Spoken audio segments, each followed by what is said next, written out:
are these people? All right.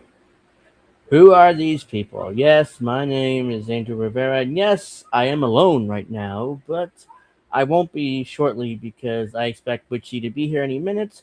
So, unfortunately, my buddy Alex can't be here because he's on vacation. He left to Chicago to go see his family over there, so hopefully he enjoys his vacation out there in Chicago. I'm sure it's really hot right now because they call it the Windy City, but right now it's probably really cold, or not really cold, really hot, excuse me. So, like it's hot here where I live, so yeah, hope everybody had a great week.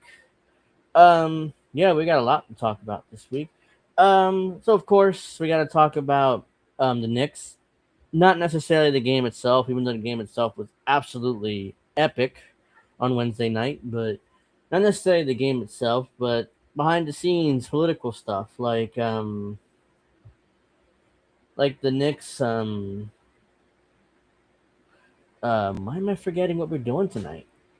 And yes, I'll talk about the changes in a moment, but I'm like I totally forgot what we were gonna talk about tonight when it came to the Knicks. Oh my god. Hold on. All right, I remember now. Sorry, I mean I completely lost track of what I was going to talk about. Um, we're going to talk about a Jacobin piece that has the brilliant idea of having the New York Knicks become a public entity or owned by New York City, I would presume, because James Dolan's relationship with the Orange Man Donald Trump, and how evil the Orange Man is, really. So we can't have an owner that is friendly with the Orange Man. So let's just force James Dolan to get rid of the Knicks and give it to or sell it to the city. Not gonna happen. Zero chance in hell is gonna happen. Also, how are you gonna? How's that gonna work? Wait, are the city of New York really gonna pay Carl Anthony Towns $60 million a year? It's not gonna happen. Zero chance in hell is gonna happen. So it makes no goddamn sense. Zero sense whatsoever. Hey, Witchy. Then we also have is there CBC's here, Lurie, Vic, and yeah. How you doing, everybody? Hope everybody's had a great week. We also got to talk about, let's see, the Knicks allegedly, or James Dolan in particular, allegedly spying in and following fans of the Knicks to enter Madison Square Garden. And if they criticize him, they're not allowed to enter the Garden. So, Talk very, about a like a thin skin. yeah. And it's particularly focused, this piece, on a trans woman that the Knicks followed around and their security followed around and eventually banned from entering Madison Square Garden. So that's what the piece is primarily focused on. So we'll talk about that as well. Let's see.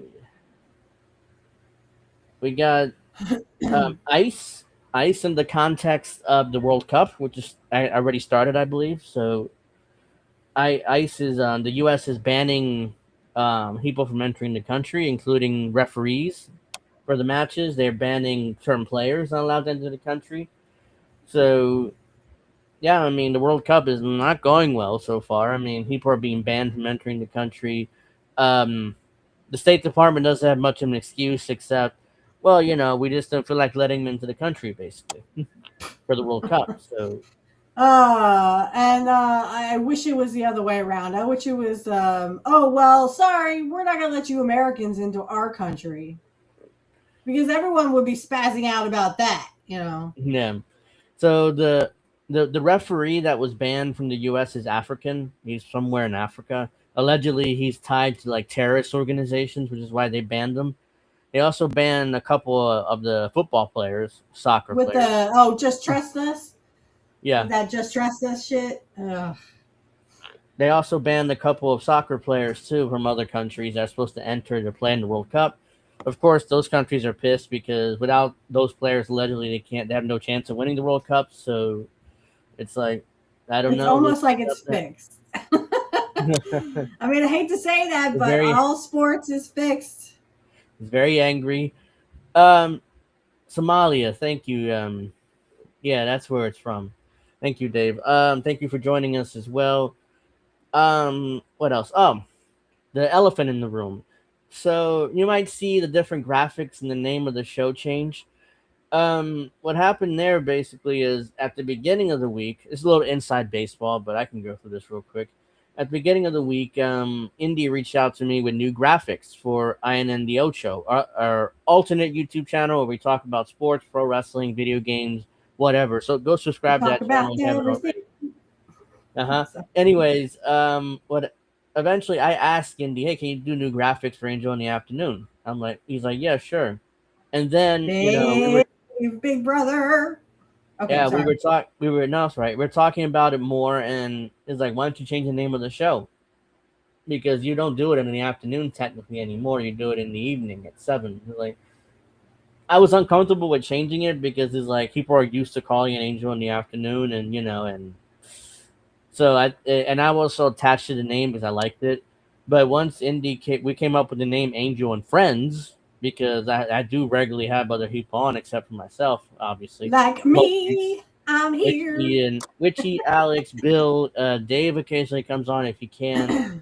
Um, Descendant Bloom comes on a couple times. Snow. So just call it Angel and I gotta Friends. get them back on. Snow, if you guys are in the chat, Dave, get your asses back on the show. Yeah, so that's why Angel and Friends, I like the names. Okay, you know what? We'll just formally make the change for this week, even though my thumbnail still says Angel in the Afternoon, the title does too, but I didn't change it. But definitely next week, you're going to see Angel and Friends. You have the logo there, up here, the new graphics. So I like it. Hopefully, you guys like it too and get used to Angel and Friends. I'm probably going to say Angel in the Afternoon, for the next month or two at least. So just get used to this. Bear with me while I get used to the name change. Uh, Dave says it should be called Angel on the Love Table of Love. Well, Table of Love. that's interesting. Um, Wow, Dave, go for the jugular there. I mean, gosh. yeah. What kind of love So are the you Knicks sprouting, big brother? Mm? talking about the game on Wednesday night. Honestly, I didn't watch the second half, Dave, because I was so furious at the way how the Knicks played. The referees were scoring over the Knicks, so I was like, I'm not watching this shit. They're gonna lose anyways. So Told you I so. played video games for like 2.5 hours. It was like almost midnight. It's like, oh, the game's over. Let me see by how much the Knicks lost. So I looked at my phone and looked at my feed, and it's like it said the Knicks 107 to the Spurs 106. I'm like, nah, that can't be right. That's from the other day, right? So I kept scrolling, and it's like everybody's going crazy for this epic game, and the Knicks made the epic comeback in the second half, down by 29. So I was like, oh come As it on, was planned. I missed the greatest comeback in NBA finals history. It's like, come on. So yeah, I'm kind of pissed about that, but I did watch it eventually, and I got plenty to say during our finals review once the series is over, with hopefully the Knicks winning the championship. But You yeah, we'll hope. get to that. What? You hope the referees screw them so that they can make the comeback, right? Well, come Oh, on. so much to talk about. So much to talk about. No, hey, Yeah, I love yeah. the Knicks. I love the Knicks. I don't know anything about the NBA, but I love the Knicks. Okay, I'm gonna be a Knicks fan. Yeah. So I'm gonna get started because we have a couple hours, and we do have a lot to talk about. So, Oh my God, we uh, have so much to talk about. Tomorrow we so have a lot to talk about as well. I need to bring up David Flair and Ric Flair, and yeah, all right, we didn't bring that up last week, even though this happened we a few ran out weeks of ago. time. Yeah. So I don't think Alex will come on tomorrow again because, like I just said, he's in Chicago visiting family. So It's a trap from yeah, so Star Wars, huh? he's in CBC. Chicago, so that's Oh, why. my little brother is in Chicago, Chicago. Yeah, I think somebody asked him whether he was gonna visit Kit, and he's like, "No." It's like, well, you should have Aw. set up something. Oh, You're they're gonna like, be in the same city. You Kit, know, let me in, Kit. yeah, you're in the same city. I mean, but whatever. So yeah. So now let's get started. Fine. Fine, I'll do it myself. So yeah, let's get. Let me see. What's the first story I'm gonna do? I have no idea, but my story is very I just. interesting. It's about JD Vance and the horrors of JD Vance Uh, and Peter okay. Thiel. Oops. Why does it do this like this? It's so annoying. Let's see. You know, for some reason it won't like let me go down here and fix this. Because if I do that, it'll just get rid of us. Yeah, where'd we go? That Oh, we're back. I mean, that's not gonna work Hello. either. Yeah, like there's something I can't, do it the way that I want to do it. So this is I don't like this. Uh, How about put us on the other side? Can you put us on the other side? yeah, I don't know why it's not letting me do. It just does that. So yeah, I don't know why it's because if I do that, then it just makes it way too small as it is. That is not going to work either. So it's like it's not. What is this? Camera? No. Oh well, looks like we're gonna have to deal with this. Yeah, I can't figure that out right now because Technical usually difficulties, please hold. it'll let me just go. Hold on, let me see if I can do it like Oh, this. and someone decides right now they gotta mow their lawn, right? Yeah, it Jeez. won't let me do it from here either. Hold on, video, audio. No. Oh well, looks like I'm just gonna have to deal with this. So Senate committee backs Department of War name change. So we talked about this before, where the Department of Defense wants to call itself the Department of War, going back to World War II era, name. So let's see. The Senate Armed Services Committee voted this week to advance legislation that would rename the Department of Defense to the Department of War, moving the proposal one step closer to law. The name change is included in the committee's version of the fiscal year 2027 National Defense Authorization Act, or the NDAA, as it's known. Senator Tim Kaine of Virginia said in a statement explaining why he chose to vote against the bill's advancement. Kaine criticized the proposed remaining and additional funding for what he called the illegal and foolish war in the Middle East, which he would support if Joe Biden was president. But let's get over that real quick. Rather than taking steps to end the deeply unpopular war, this bill rebrands the Department of Defense as the Department of War. A juvenile move that sadly describes the reality of a president who has abandoned meaningful diplomacy in favor of starting doubtful wars in multiple locations, and, and even threatening more, he said in a statement. Through the Department of War, Secretary of War titles have not been legally established by Congress. The terms have been used by the Pentagon and federal government officials as a secondary title since President Donald Trump's September 2025 executive order declaring the reversal. The Department of Defense was known as the Department of War from 1789 to 1947, when President Harry Truman recommended the change. A week ago, members of the House Armed Services Committee approved the name change, advancing the amendment included in the fiscal 2027 NDAA to the Senate, which is yet to release their version of the bill. Secretary of Defense Secretary Pete Hegseth praised the House vote on social media, stating that the Department of War be officially restored soon. Yeah, of Critics course say it it's is because they got nothing else unnecessary. to worry about because everyone has health care. It's all rainbows and unicorns. Jesus Uh, fucking Christ. Critics say it's unnecessary to change the name at a time when they say other matters should take priority. Supporters of the change said it would send a signal to adversaries that projecting America's strength. A Congressional Budget Office analysis And released in nobody's going to January, attack America, so nobody gives a fuck. yeah, to, that the push to rename the department can cost the taxpayers between $10 million and $125 million. That's a big gap. You don't know how much it's going to There, cost. Like there it 10 is. million to Why 125 they're million. so they can just, make it rain, baby. Make it rain. They don't give a fuck about you if you don't die of no The health. instead instead of prioritizing bringing down costs of groceries or healthcare, Trump and his cronies are focused on vanity projects like renaming the Department of Defense to the Department of War, potentially costing American taxpayers up to $125 million. Ranking member Jeff Merkley of Oregon, one of the lawmakers who requested the CBO report, said in a statement following the report's release, Move is performative, the government at its worst, and does nothing to advance national security or help service members and their families. Why would they? They're too busy sending them off to die for war. They don't give And a neither fuck the about you or your family.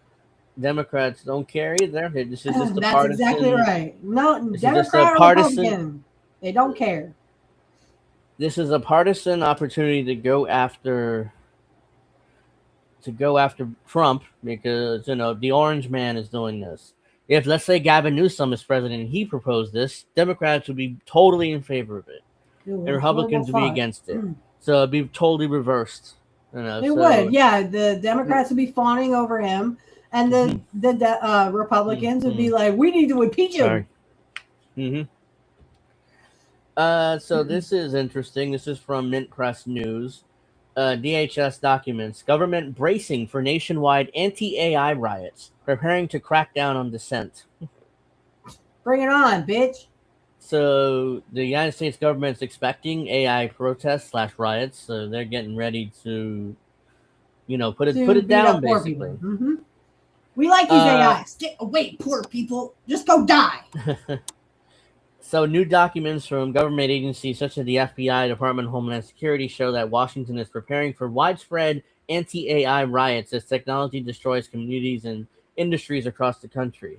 Ironically, the Trump administration is already using invasive AI technology to identify and suppress what it calls "quote-unquote" AI anti-AI extremists. In the process, sweeping the entire nation into a massive surveillance dragnet. More than 1,000 pages of leaked documents reviewed by Wired magazine show that the government agencies are anticipating a huge wave of domestic unrest in the coming years as artificial intelligence upends American society. Automation-related job losses could shatter entire industries, while the building of gigantic data centers would remove water and electricity from public use, ramping up the price of what little remains. Yep. Well, Guess what, poor people? Joke's on you. No, I mean, this is common sense. I mean, imagine people out there don't want to be surveilled. Are you kidding me? They don't want to be like, they don't want the rich people to like spy on them all the time. Imagine that. I mean, the gall of poor people. yep. So let's see. As one report said from the New York Intelligence and Counterterrorism Bureau, the quote chaotic and atmosphere that may result from emergent AI technology in the next 5 years may fuel large-scale protests that devolve into civil unrest and anti-tech violent extremist activity, especially in large urban areas such as New York City. And I mean, uh, I just heard today that Elon Musk has become the first trillionaire ever yeah, to we'll get ever to that in a live. moment. We'll For get to fuck's that in a sake. moment. And we got people dying on the streets because they have no home and no health care. Imagine that, people. Yeah, Capitalists suck. and an environmental and health catastrophe. Look, New York City, I'm going to bring this up. They're going to riot pretty soon, no matter what. The Knicks win this title on Saturday night. They're gonna destroy that city in celebration. So And that's just a sports team. yeah.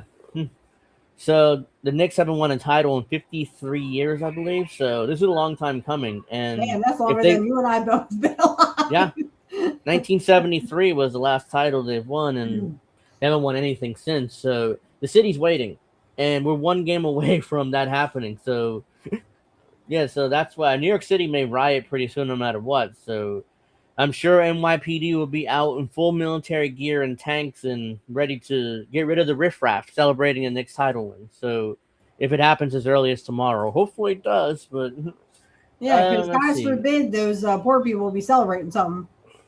They should just sit there like sheep that they are and just, I consent, I consent, I consent. Go fuck yourselves.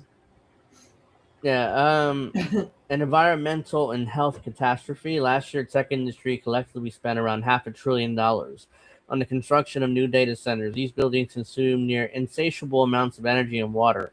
By 2030, they're expected to represent around 12% of total U.S. electricity consumption. One large data center consumes up to 5 million gallons of water per day, as much as a small city. It's been calculated that a single 100-word AI prompt to a chatbot like Claude or ChatGPT uses over half a liter of water, or equivalent to one bottle. Excuse me. Um, When a data center moves into town, utility prices skyrocket. In this situation, wholesale electricity, for example, jumps up by 267%. Well, Ordinary guess who Americans pays for can't that? Not compete. the rich people who make these Yeah, AI data centers. ordinary Americans cannot compete with the likes of Amazon or Microsoft. They can be priced out of the most basic necessities of life, causing widespread resentment. You Living near think a rich data people center. give a fuck? Rich Yeah, people are laughing at you.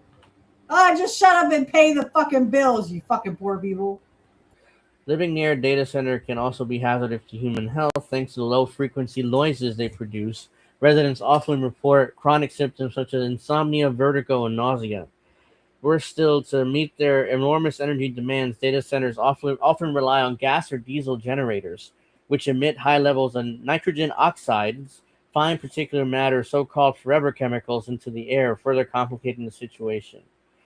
AI will also have a profound effect on employment. Goldman Sachs predicts over the next decade 300 million jobs could be lost to AI-based automation.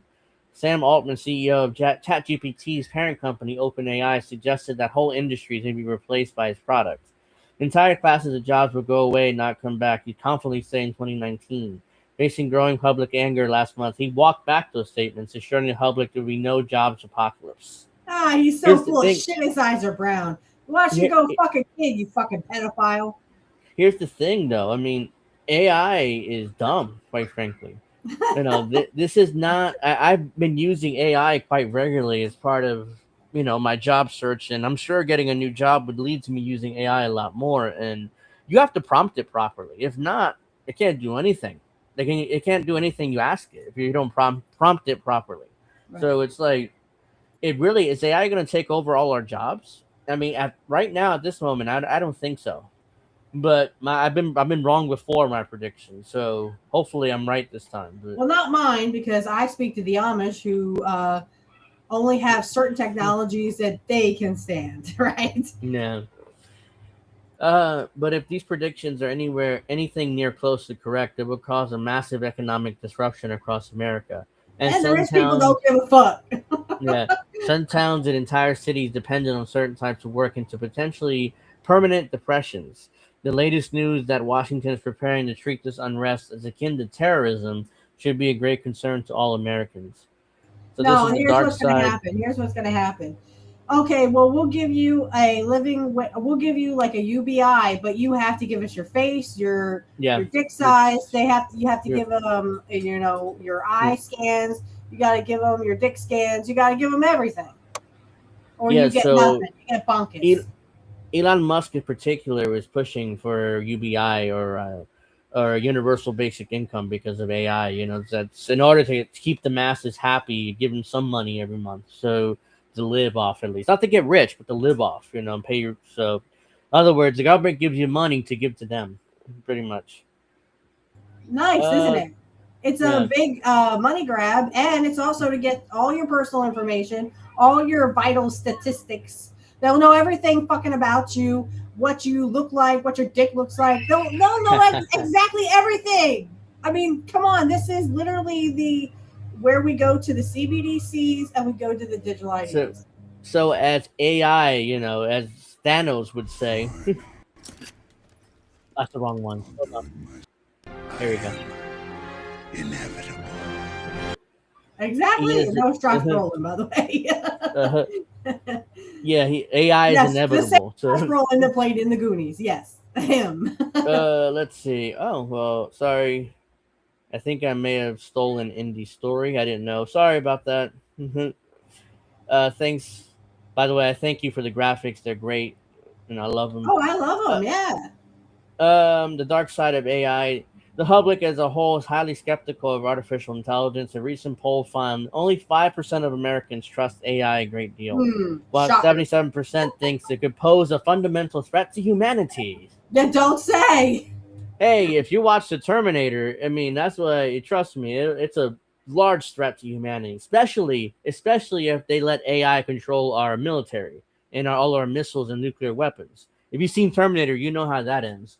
Um, the U.S. national security state, however, is fully committed to AI and is using it to mass surveil the public to identify those not sufficiently sufficiently supported the new technology. In March, FBI Director Patel confirmed that the Bureau is buying Americans' personal online user data from brokers in order to track the public.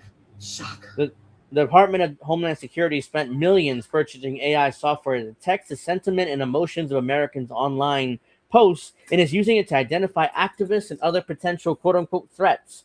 It's also sent subpoenas to Google, Facebook, Instagram, Reddit, and Discord. Large social media apps demanding they share personal information identities of anonymous users who have criticized the actions of the Trump administration. Government officials confirmed to the New York Times that the platforms have also often complied with their requests. There you go. So they're not even fighting for us. These corporations just, oh yeah, of course. Here's all the information. Good, sorry about that.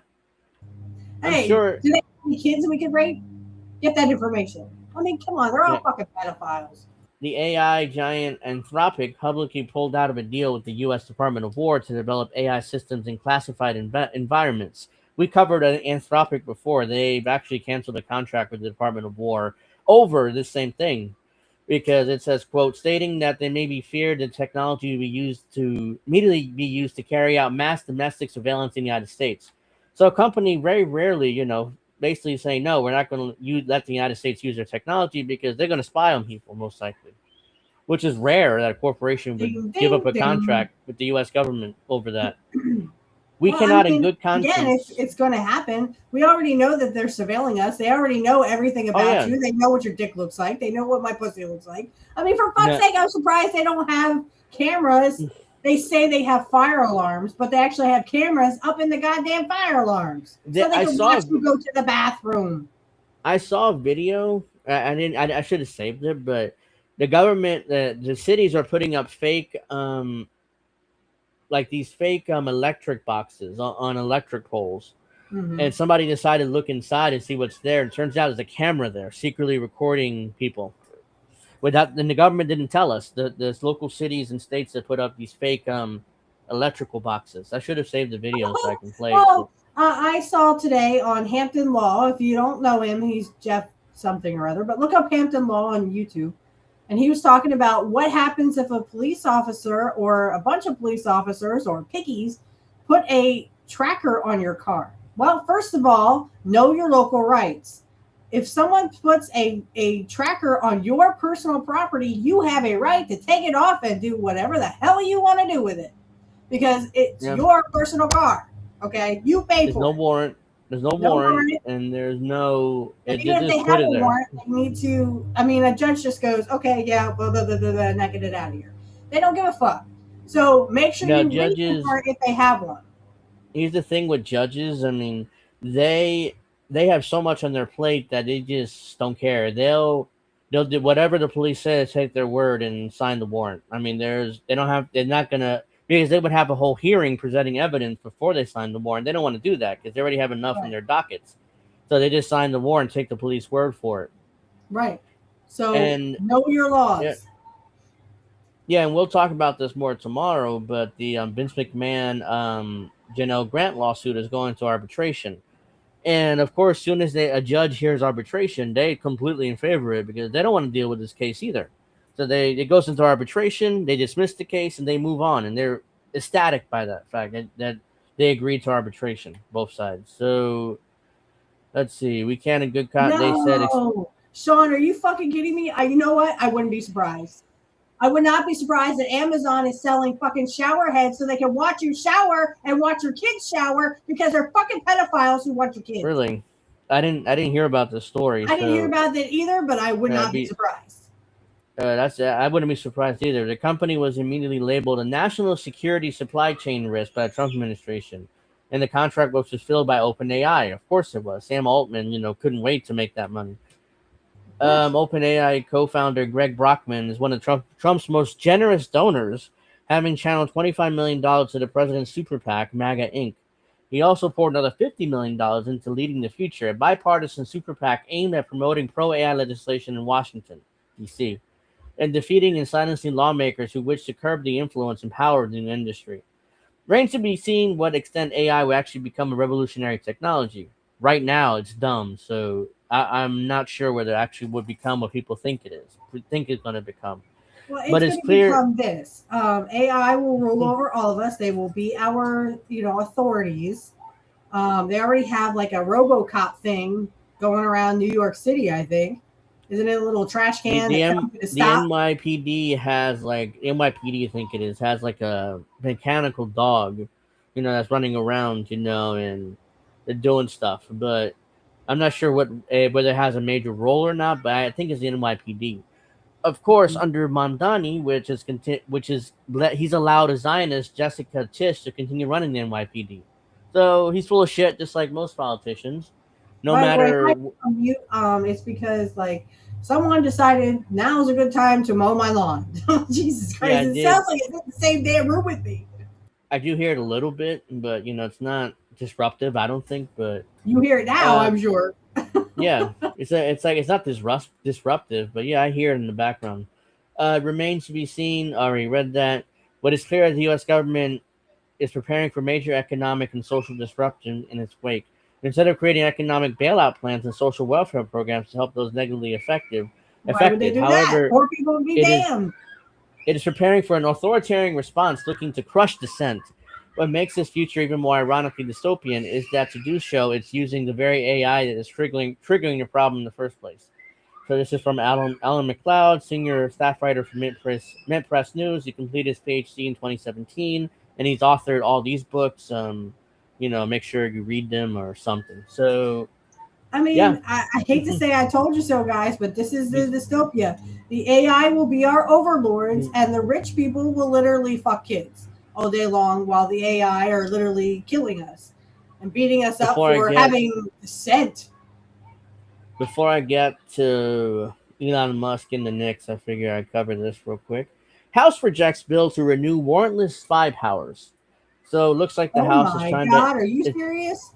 Is they're it trying to snowing? end they're trying to end warrantless spy powers of the White House. So the executive branch, just say the CIA, NSA, FBI, Department of Homeland Security, stuff like that. Section 702 of FISA is now expected to lapse as it's set to expire Friday night. So it's set to expire in a few hours. So the House of Representatives Thursday rejected a bill to extend Section 702 of the Foreign Intelligence Surveillance Act, which gives the federal government the power to conduct warrantless surveillance of Americans. And now the spying tool is be expected to lapse as the latest version will expire Friday night. The bill to renew Section 702 required two-thirds majority, but couldn't even gain a simple majority as it failed to vote as 198 to 218, with just 7 Democrats voting in favor of the extension. Wow. So even 7 Democrats. Oh yeah, let's continue warrantless wiretapping, Yeah, because spying, they don't give whatever. a shit as long as it ain't them that's being wiretapped, right? They don't want you Well, to listening to their phone calls. well, You when can't you listen to the rich people. if you remember back during the Obama administration, there was some hearings in the Senate. I forget exactly what the hearings are. It's about the CIA. Guess what the CIA did? They spied in on those senators, and Hmm. the senators holding that hearing, and the senators were pissed. Is that because it was them? It wasn't us. So Yeah, they were being spied in by the CIA. So that's why they basically, don't as do a it no more. Rich people, yeah. when rich people get spied on, it's called doxing. When poor people get spied on, that's just called a Tuesday. Yeah, Cord Lord says, yet many judges use it. The ignorance is no excuse to the law frame of mind. Yeah, but they don't even read the warrants. They don't even, take the cop's word for it and they sign it. Meanwhile, for us, it's like, oh, well, the ignorance of the law is no excuse. It was like, but you didn't read the warrant probably. And then, let's see. 19 Republicans withheld their votes to preserve constitutionally guaranteed rights. Representative Thomas Massey of Kentucky wrote on X. Here's the thing: Massey lost his primary to a Trump supporting MAGA Republican. So it's like one of the few good politicians at times lost his primary. So it's like he's serving out his term and then he's going to leave pretty much.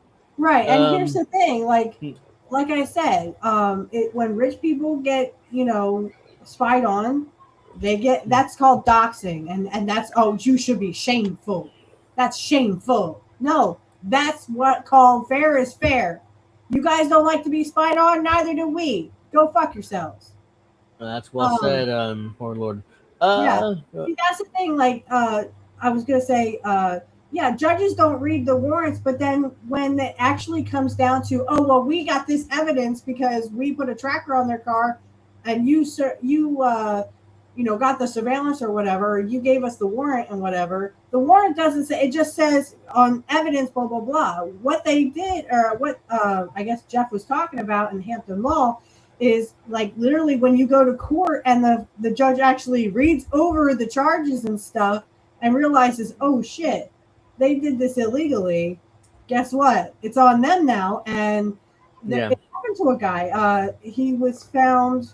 They put a tracker in his car, and he went to court and fought it because they found drug paraphernalia in his house. They even came and searched his house, and that warrant wasn't valid really either. So what happened was he fought it, went to court, and they had to say, well, sorry, all this is non-valid. So everything you found in his house, closed case. Yeah. So it says, by refusing to honor the Fourth Amendment, you're jeopardizing the continuation of FISA. Include a warrant requirement for U.S. citizens if you want the Republicans to pass this bill.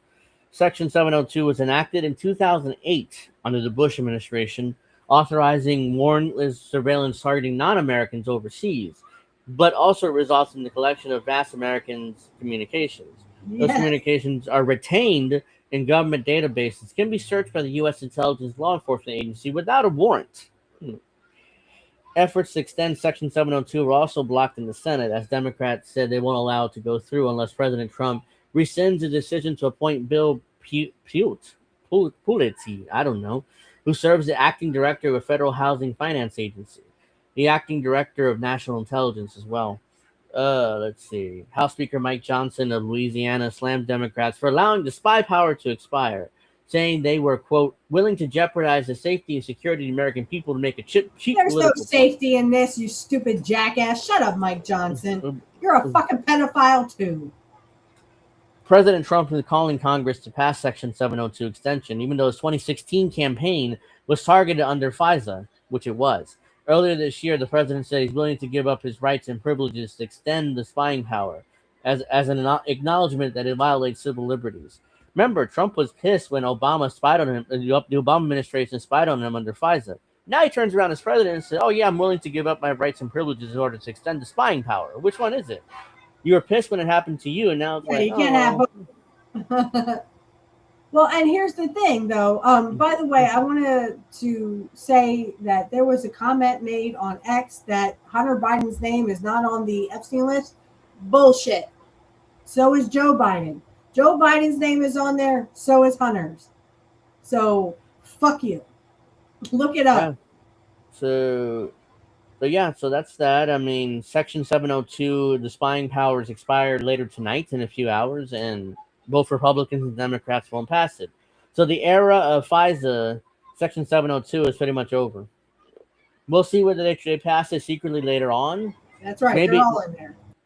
Most likely what's going to happen is they're going to pass it after the midterms in secret, and nobody will know about it. From right now, remember, the elections are coming up in November. And this is deeply unpopular, so that's why they're kind of grandstanding here by not passing it. But once the midterms are over, they're going to pass it in secret right when the presidential campaigns start heating up. Because right after the midterms, people announce their run for president. Right. So everybody's focused on that, but they pass it in secret while everybody's focused on the presidential races. So it will come back, but, just be ready for it. Real quick, let's see. Real quick, I'm going to get to the Knicks stories real quick, and then we'll go to a Witchy, her story. Elon Musk has become the world's first trillionaire. So technically, he's worth now, at the SpaceX IPO, he's worth $1.1 trillion now.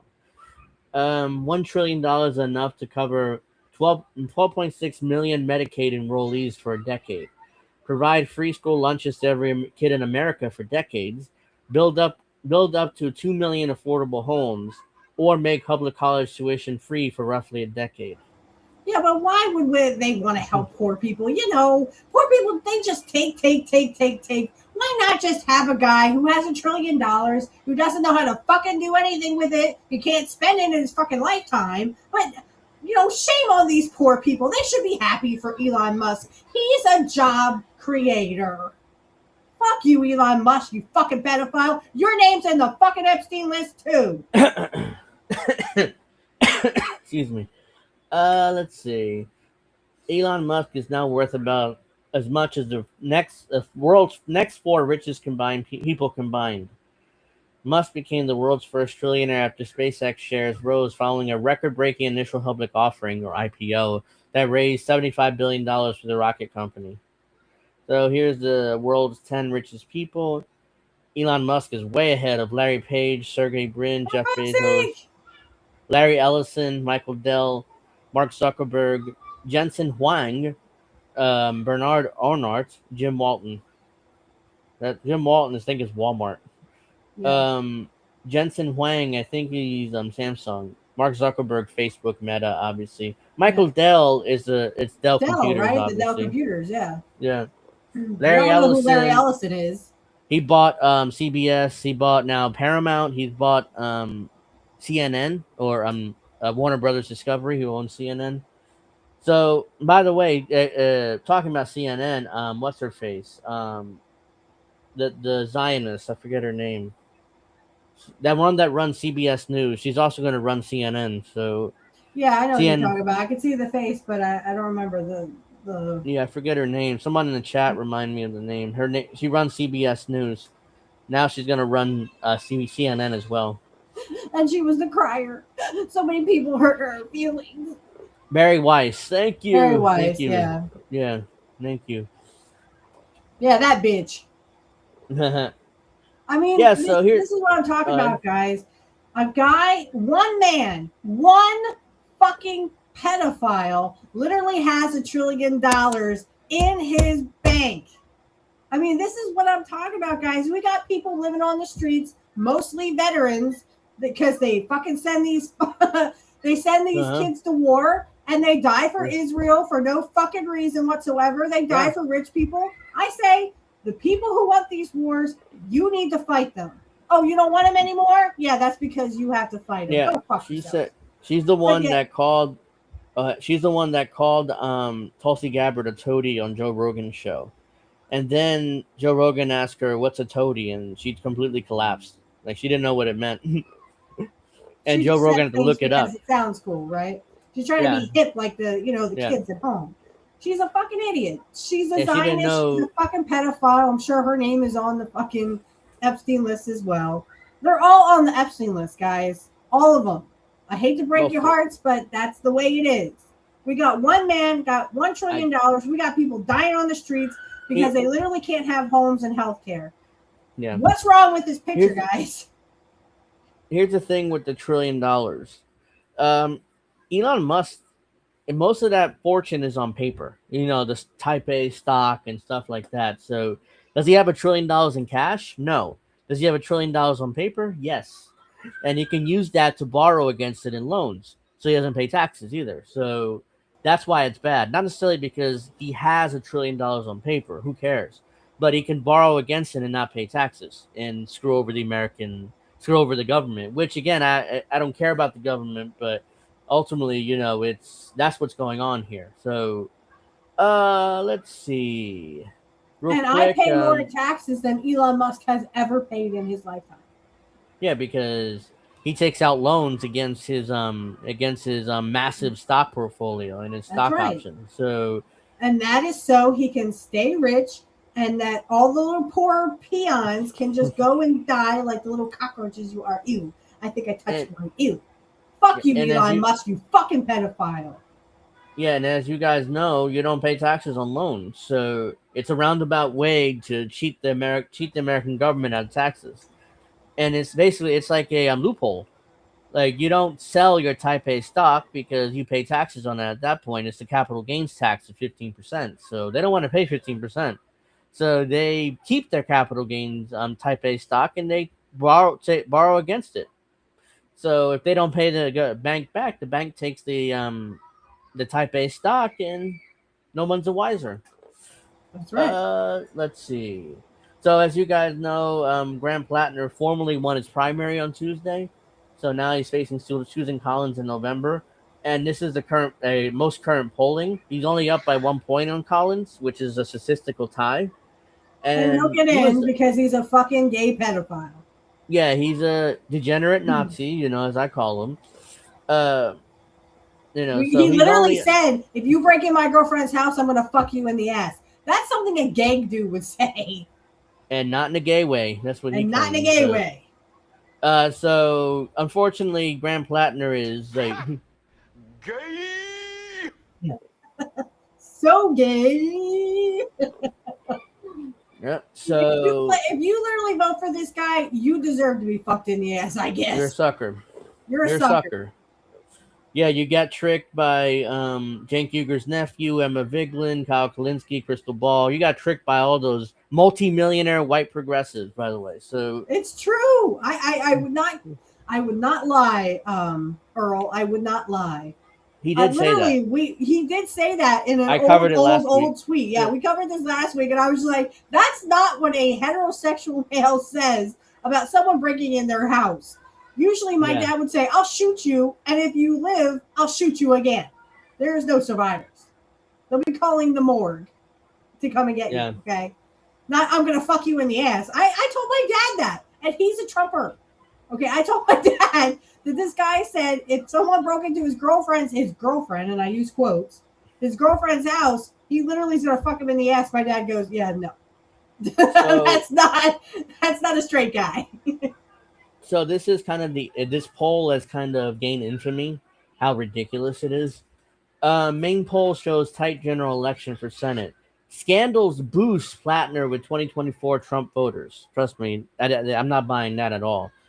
Collins' lead is 44-43 against Platner. Turns into a 48-40 lead for Platner after voters are informed of his SA scandals, sexual assault scandals. I don't think he was accused of sexual. Well, he was accused of beating up a girl and kidnapping her, basically locking her in a room. But that's not SA That or was his sexual own assault. wife. I thought. Yeah, I thought that no, was his own wife. that was one You of his said an ex-girlfriend. fiance. I think he did that too. All right. Well, Allegedly. and then he also supposedly showed his dick to a bunch of underage girls on what was it? Not TikTok, but something else. Kick.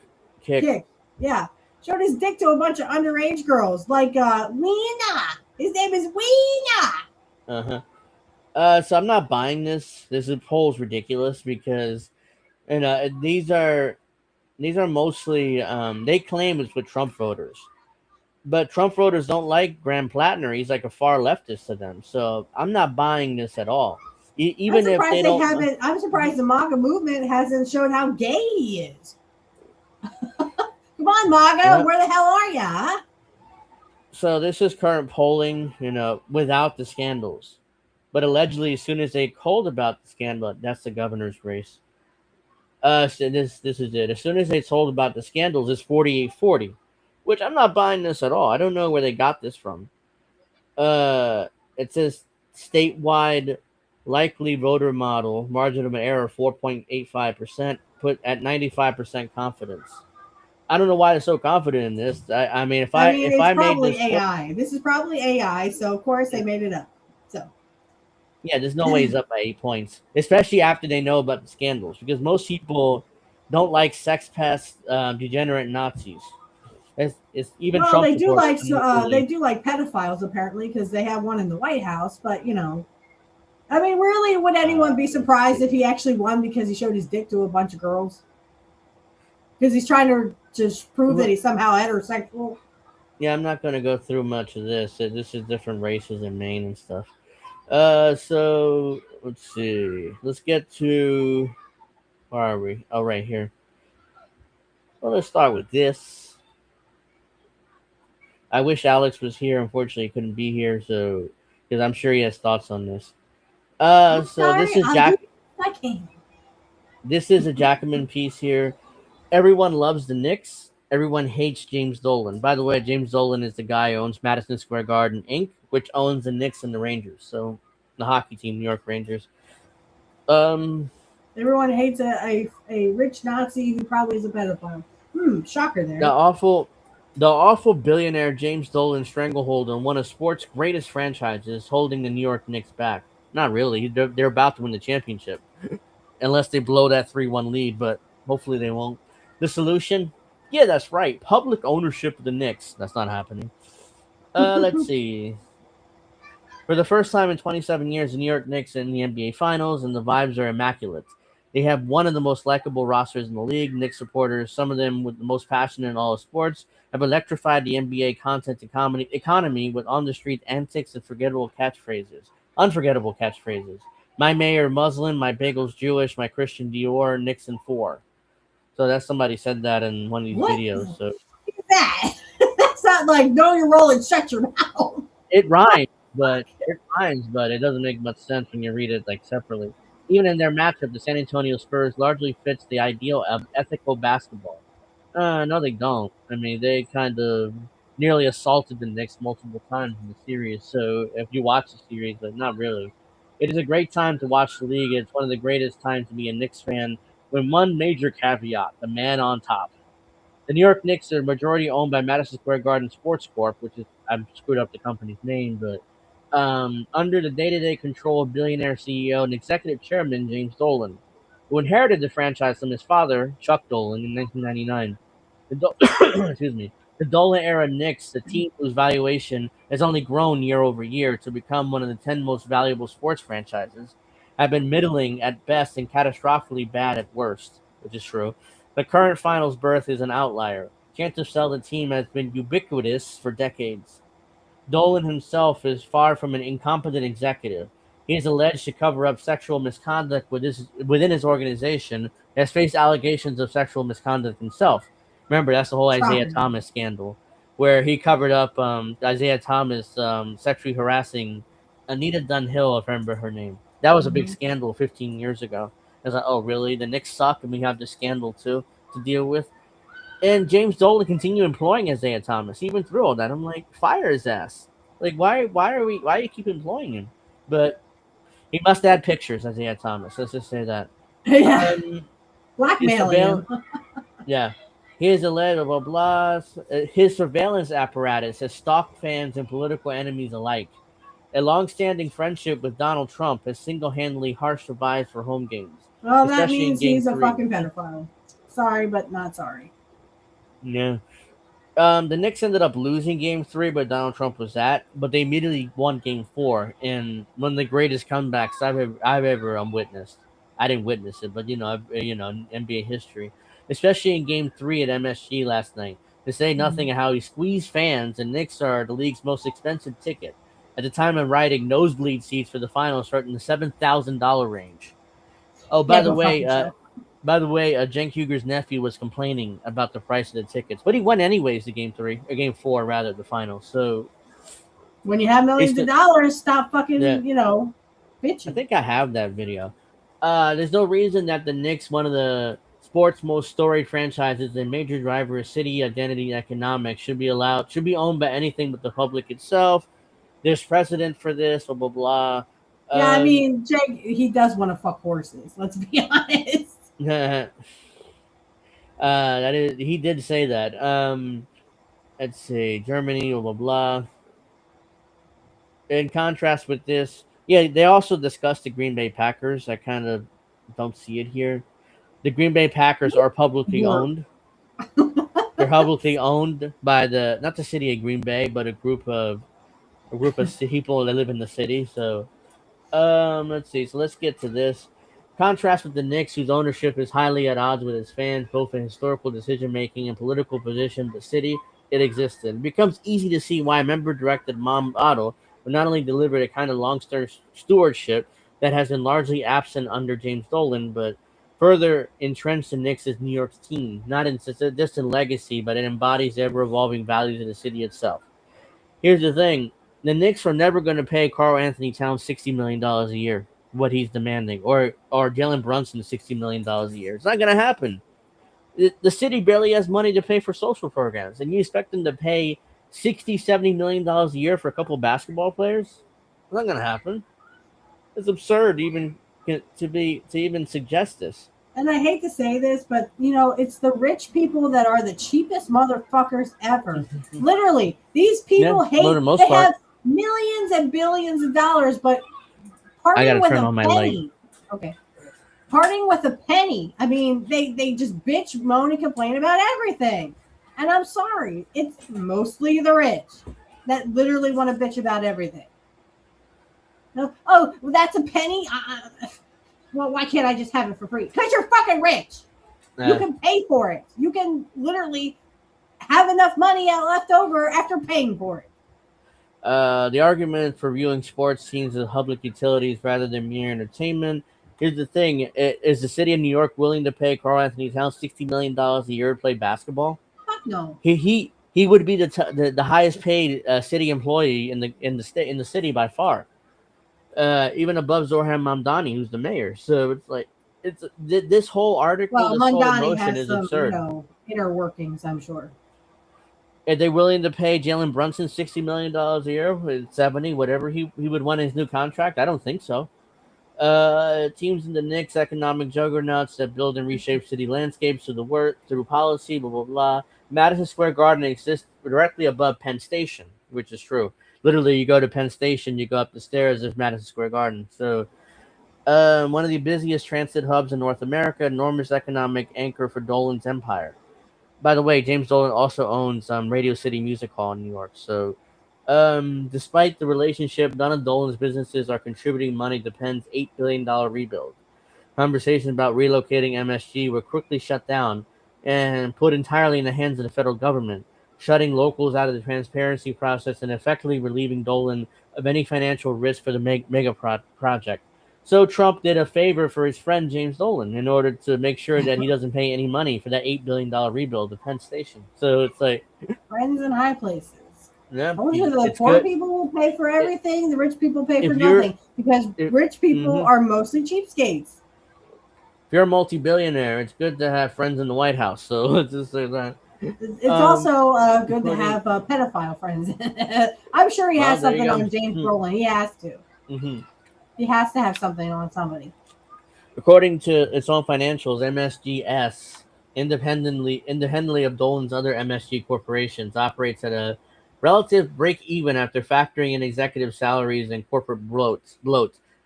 It, like so many other billionaire-owned sports teams, is a vanity project that pays for itself.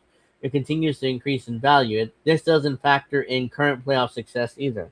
Estimates put the Knicks' profit margin for this final run at 55%, to say nothing of knock-on effects to the local economy. So if the Knicks win the title, there's merch coming. NBA champions 2026. That's gonna make a shit ton of money too. So I'll probably end up with a T-shirt too. So it's like they're gonna make a shit ton of money off the title. Hopefully they'll win it Saturday, but we'll see. Um, Even discounting higher than average base prices jacked up in magnitudes by resellers, it's worth considering that ticket sales account for a minority of team revenue. The league itself operates under a revenue sharing agreement between the teams that could easily describe as socialism for billionaires. There's a significant. So actually, the government actually does like socialism. They just like it for rich people. Fuck the poor people. NBA operates like this. Major League Baseball also operates like this. The billionaires share revenue amongst themselves. The NFL, the NFL, yeah, they operate like that. Same fucking bullshit. National Fixed League. It's the NBA's National Bullshit League, whatever association.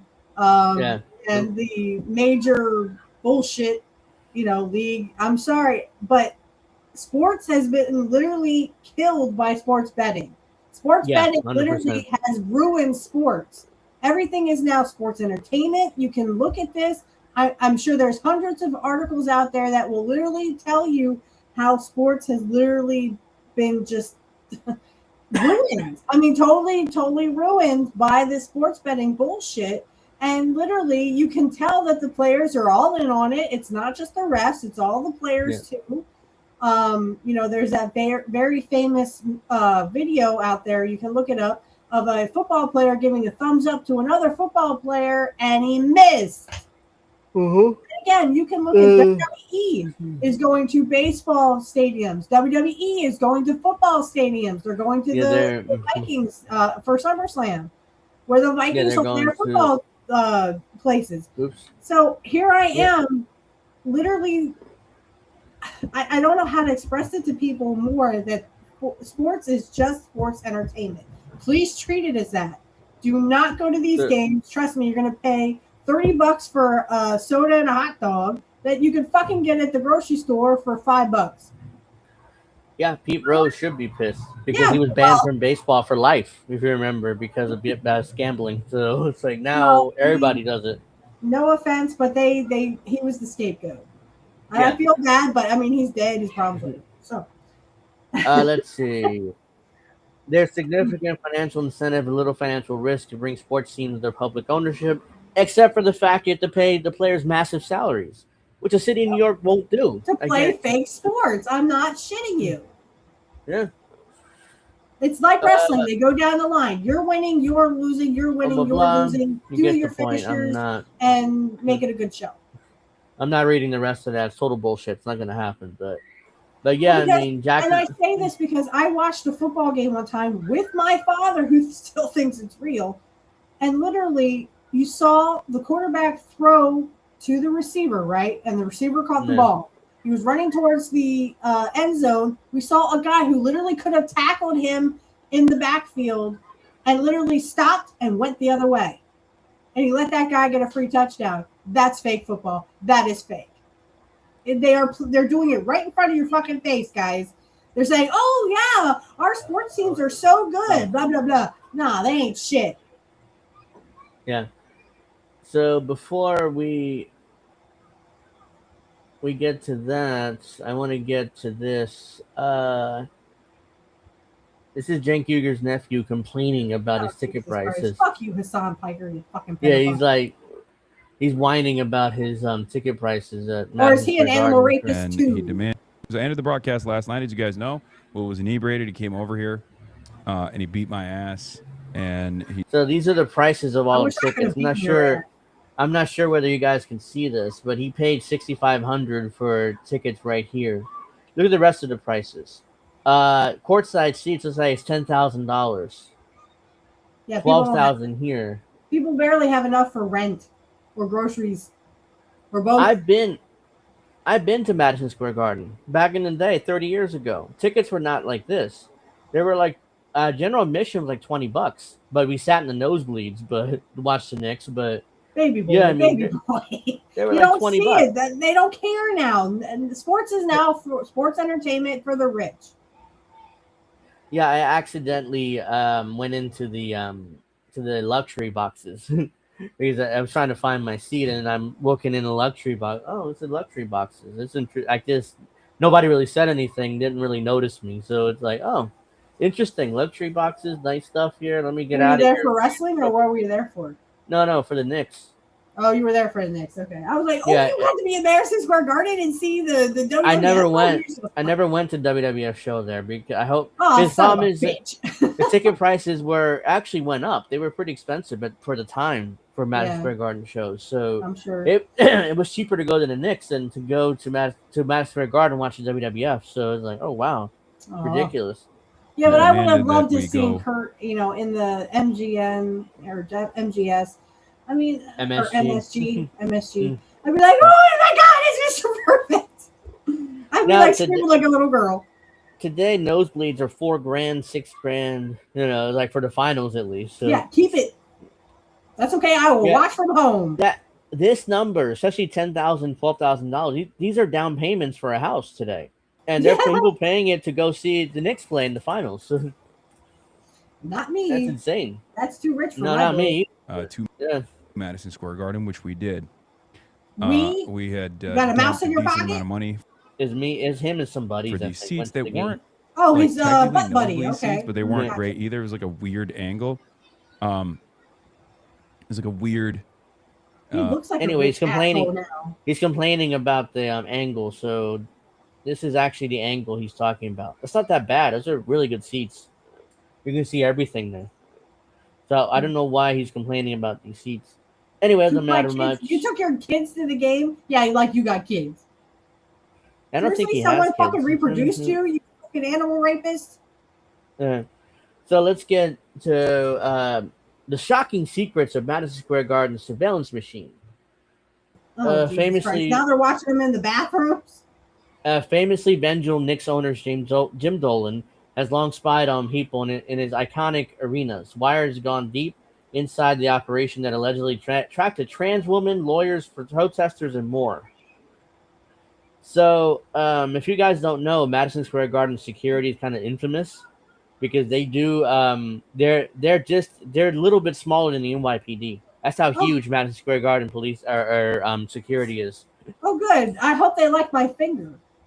My And they're middle a finger. private security force for James Dolan, basically, who owns the Knicks. So, Yeah, you um, got to watch everybody that goes in there. You don't want the freaks and geeks going in there. And we sure don't uh, want poor people in there. Am I right, rich that people? so her movements were tracked over and over when she sat down, ordered a drink, when she went to the bathroom, when she took an elevator. Nina Richards went to New York Knicks games quite a bit, and security forces at Surprised they Madison didn't Square put a camera up Garden. her fucking skirt. Jesus fucking Christ. If you want to see her dick so bad, why don't you fucking stick one up her skirt? Security forces at Madison Square Garden used the arena's network of cameras to follow her. New Yorkers have known for a long time going. I think James Brolin is probably fucking gay. All these I don't motherfuckers are probably know. gay. Yeah, it's weird that they want to, follow some trans woman. So, so Absolutely. Why don't you stick, like I said, stick the fucking camera up her skirt next time? New Yorkers have known for a long time that going to a game or a concert at the Garden means surrendering some privacy. Yeah, we in the New York, New Jersey area, it's an Then open don't secret go. that James Dolan, spies on everybody as soon as they enter the Garden. Well, first So of all, you cannot put cameras in the bathroom. That is no, they illegal. But can't. again, No, they can't. yeah, now they can. Because, No? nobody gives a fuck when rich people do it. That's against the Yeah, law. that as you watch the show, the Garden has a real sense that watched you. It's true. Since 2018, there have been Oh, good. reports So of I'll piss on the camera. the venue deploying face recognition technology in what critics believe are increasingly intrusive ways. Owner James Dolan has watch lists of basketball fans who have dared criticize his management. He keeps a close eye on his other venues too, including Radio City Music Hall and the Sphere in Las Vegas. Last March, Dolan's security team blocked a graphic designer from seeing a concert. The designer, years earlier, printed and sold a half a dozen T-shirts reading "Ban Dolan." He has locked out whole firms worth of lawyers and keeping out a mom who was trying to take her 9-year-old Girl Scout to a Christmas show at Radio City Music Hall. The mom's co-worker had pissed him off. But this guy is a massive ego. He's a narcissist, He probably and was watching that he's 9-year-old girl. I wouldn't take a 9-year-old anywhere near this dude. Seriously. yeah, and apparently he's a very what's what I'm looking for. He's very sensitive. You criticize him, or piss him off, he's gonna ban you from his And rich businesses. people had a lot of ego issues. Yeah. But the true extent of Dolan's Panopticon has only caught glimpses. In 2025, a lawsuit by a former member of the MSG security team lifted the veil. We started our own digging into garden operations, and we discovered that Dolan security teams obsessively tracked Nina Richards, a trans woman, over a 2-year period, monitor her movements through the venue down to the second. Wired is using a pseudonym in this article out of respect for her privacy. That's not a real name, apparently. Dolan's biometrics surveillance is so extensive that a New York City police officer's photo was added to face recognition database, and a child triggered an alert in one of Dolan's properties. According to the An lawsuit and our alert for what? sources, Alert for what? An alert for, hey, that's a kid. I better go rape that it. Yes. that child That somehow proves pissed that off they are a pedophile. You are that a child pedophile, James Brolin. that child somehow Dolan. pissed off James Dolan. I don't know, or his parents did. According to the lawsuit and our sources, Dolan's head of corporate security takes such an expansive view of admission that his employees will functionally cosplay as cops, patrolling the neighborhood, snooping on protesters as if they happen to be in the area. You don't have to enter a Dolan venue to be under his watch. Oh, I want you to follow me, motherfucker. Because you will get something up your ass and it won't be me. It'll be your own fucking Yeah. baton. For this story, we spoke to 7 current and former employees of Dolan's security service who reviewed some of their confidential internal reports and Signal group chat messages. Behind the scenes, the atmosphere is so rooted in paranoia that former Knicks players warn one another about rooms being bugged, and staffers worry about being watched when they go out to local bars. People are afraid top to bottom. You can't look at Mr. Dolan when he's walking past. No, Why you can't not? look at him. Why not? One, Is he gonna kick me out and surveil me? Go fuck yourself, you One- fucking pedophile creep. one, Literally, one this is what I'm talking Mhm. about. This rich billionaire, you can't even look him in the eye. Why? Because you are lower than low. You are low. You are bugs at his feet. He will squash you if he wants to. No, fuck you. I am your equal, motherfucker. I don't give a fuck how much you have money in the bank. I am your equal. If you don't like that, you can go suck a dick. He's looking. One current member of the MSG security team says, adding that his bosses will sometimes says, "You're too close to one." That's what we call Mr. Dolan, Executive One. So they have code words for, for him, but the owner. This is James Dolan, by the way. So if you're not seeing Yeah, his he's face, a fucking pedophile creep. Mhm. Come at me, motherfucker. Trust me, I'm gonna look you in the eye. You don't like it, you can go suck a dick. I have a right in this fucking country still to look anyone I want in the eye. And if you don't fucking like that, well, I guess you can just go suck a dick because I don't give a fuck what you think. God damn it. This is what I'm talking about. Rich people think they are superior to the poor people. They look down on us and think we are fucking cockroaches. Well, guess what? You're the cockroach. You MSG pedophile motherfuckers. Yeah, MSG's entertainment declined to specifically comment on the Wire's reporting about Dolan and the activities of his security teams, and blah, blah. There's a long and well-documented history of controversy in pro sports executive suites. In the past few years, NBA owners have been accused of either being an open racist, which is the Pistons' old owner, a sex pest, which was a Donald Sterling, I think, an alleged fraudster, or some combination. So it was the Suns owner. Sorry, the Suns owner was outed as a racist. And I think the thing is, being a racist doesn't hurt anybody, okay? Unless they're physically doing something to someone, right? He had to sell the team, but well, okay, I do see that part, but I mean, words don't hurt you. And I'm not saying that because I'm a racist. I am not a racist. I love everybody. Okay, we are all the same. We are all equal. Doesn't matter your skin color, whatever. Words do not hurt you though.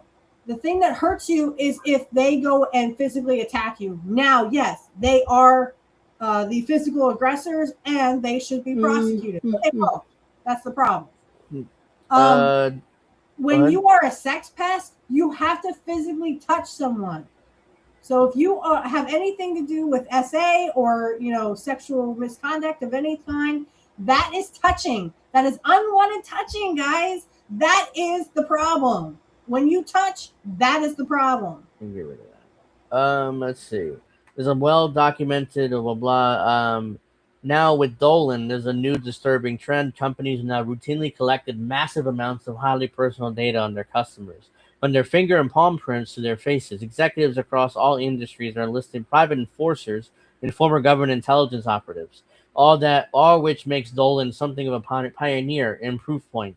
He's showing that with enough money and motivation, any mogul can create his own deep state and builds a sprawling surveillance enterprise with him in the middle. So what James does that Dolan exactly mean? I'm sorry, I don't know what that means. A triangle with its point down and a dot on top? Is that some kind of sexual thing? I think he's talking about his son's head. I don't know. Good question. I'm sorry. Explain it to me later, Sean. Anyways, Dolan must have inspired Robert Kraft, the Patriots owner, because the Patriots owner has his own spying network. But the difference is he's spying in on anti-Zionists and making sure they're out. Oh, baby, do it, and I will fucking sue you till the cows come home. Yeah, so let's get to quote. Do you know who I am? Over the past years, Jim Dolan has been on a high. His Knicks are a celebrity magnet and on-court success. His Rangers are the second most valuable team in hockey. With a $4 billion evaluation, according to Forbes, his Sphere is a Vegas must-see, a novel kind of high-tech immersive entertainment. Dolan, at nearly 71 years old, served as CEO and executive chairman of 3 public companies, and is the I just chairman want to of a say I 4th. love Mickey Dolan, even though like he didn't know how to play the drums. He just was kind of like an actor who became a Yeah, musician. I love the Monkees and I love their show. So don't be knocking yeah. the Monkees around me. Their combined market cap of roughly $15 billion have doubled since 2022. I'll With be right Fear back, dude. I'm gonna go Entertainment, get some water. Oh my okay. With Fear Entertainment alone valued at more than $4 billion. Dolan has joined the upper ranks of media and tech moguls, with all that entails from corporate spooks to the MAGA connections. Dolan's Trump bona fides go back further than most. He got married at Mar-a-Lago in 2002. This is how close Dolan is to Trump. Trump allowed him to use Mar-a-Lago to get married. Let's see. So that's Jim Dolan, I think, with his father. Yeah, his dad. This is his dad, Charles Dolan, or Chuck Dolan, who owned the Knicks and Rangers, Madison Square Garden before he did. The media become an early enemy. Dolan bragged that his PR department kept dossier on journalists, and other reporting showed that their conversations were monitored by Dolan's minions. Adrian Wojnarowski, then the dean of the NBA press corps, was tailed inside the garden, says one source with direct knowledge in the matter. Another prominent basketball reporter shared with Wired that their concerns about connecting their phones to MSG's Wi-Fi network. Maybe the garden staff could access the data inside. It's the gulag, is how one New York Post columnist described covering the Knicks in 2007. It could also be a clown show. By reporting the story in 2013, one of us, Silverman, witnessed the Knick chowing down on a huge tub of popcorn in the locker room. Silverman was hustled off to the side by MSG communications staffer, who promised if this detail found its way into the piece, our relationship is over, while jabbing a finger into Silverman's chest. So apparently a reporter caught a Knicks player eating a bunch of popcorn, and they wanted to make sure that was not reported on. So instead, they threatened the reporter not to be allowed back in Madison Square Garden if that happened. And he reported on that. So anyways, unsurprisingly, James Dolan was good friends with Harvey Weinstein. So Witchy would really be interested in this. Oops. So he's really good friends with Harvey Weinstein, of course. Let's see. So, hold on. You can't keep getting away with it! You can't keep getting away with it! He won't. Uh, I am the danger. so James Dolan was really good friends with Harvey Weinstein. Fans were next to face Dolan's wrath. In 2014, a Wall Street trader was ejected from his garden seat and ultimately arrested after shouting "You stink" at Knicks star player Carmelo Anthony with 24 seconds left in the game. According to a court filing, MSG informed the trader's employer that he's been belligerent and used offensive language, and he lost his job. So not only was he kicked out of the garden and banned, but Dolan also got him fired from his job. So in 2017, a season ticket holder said he told Dolan to sell the Knicks and was tailed by security for several blocks. Even the team's most famous fan, Spike Lee, claimed that he was being harassed by James Dolan. In response, MSG said at the time, the idea that Spike Lee is a victim is laughable. And what's amazing is Spike Lee keeps going to Knicks games. In fact, he was there at Game 4 of the finals. So he's being mistreated like that by James Dolan, and he's still going to games, Spike Lee. So it shows you. Spike Lee's probably a pedophile. They probably got something on him. Yeah, I'm not sure if you saw, but James Dolan is really good friends with Harvey Weinstein, or was. So the picture of them together. And the plot thickens. Dun, dun. By the way, I was singing the monkey song, so I do like that song. So nobody be monkeying around. I do really like the monkey song. This is MSG employees at the Dolan treatment too. In 2006, MSG marketing executive Anucha Brown Sanders accused that Knicks then general manager Isaiah Thomas of sexual discrimination, and according to a complaint she filed, was fired in retaliation. A jury found the defendants, including MSG, liable for discrimination and eventually settled with Sanders, paying her more than $11 million. Close to a decade afterwards, Dolan intimated that Brown Sanders was an opportunistic liar trying to squeeze MSG for a quick buck. Dolan was also known for lashing out at subordinates. Take the time in 2013 when an MSG security guard asked for his ID, and Dolan said, quote, "Do you know who I am?" He reportedly bellowed at the guard, "I am your Right, boss. I pay your salary." The guard was fired and rehired the following day. Yeah, don't Jesus. go fuck yourself. He's Go like, "Do fuck you know who yourself and I your am?" pedophile friends. He did the whole "Do you know who I am" thing, which is what what wannabe celebrities do when people don't know who And they rich are. folks. So Rich folks do it too. Do you know who I am? No, should I? Go fuck yourself. So of course we have to get the where James Dolan's a good person in. Some ex MSG employees Oh, God insist. damn it. Some ex MSG employees insist that Dolan can be genuinely considerate at giving at times. Ben Baker, a At former times. Nick, yeah, credits Maybe Dolan as something's one of the few people who stood by him when he was struggling with alcoholism. Many of the Knicks' biggest stars of years past now work for the team or have become fixtures in the front row come playoff time. Which is true. I mean, Jim Dolan has hired plenty of former players, given jobs. So that could be a good thing, but at the same time, it's like, obviously, they're going to be loyal to Dolan. Knicks legend and frequent Dolan critic Charles Oakley is not one of them. Oakley retired from the NBA in 2004, but to continue to be an outsized presence in New York. For years, the famously combative Oakley says he was followed both inside and outside MSG, where he would watch his old team as a spectator. It all culminated in 2017 in a high-profile altercation in which he was hauled out of the garden by half a dozen staffers mid-game, which was on camera, by the way, which is very embarrassing for the Knicks organization. But they did it anyways, and later arrested. Dolan later implied that Oakley might be a drunk. Oakley sued several Dolan companies while his defamation claim was dismissed. The court is still adjudicating the other two lawsuits. Blah, blah, blah. Here's Oakley there. Madison Square Garden. This is not okay. I think you guys get the point. and so on and so forth. But It this gets Dolan a guy really long can piece. suck a dick. I This is know a you really guys long missed piece. it, so suck a dick, suck a dick, suck a dick. So this is the part where they tracked that trans woman again. This is literally a report they put out internally.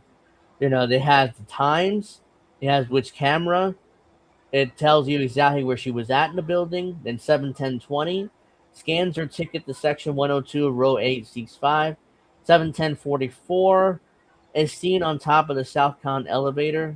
7:11:14 goes up the terrace escalators on level 3 to level 6 concourse.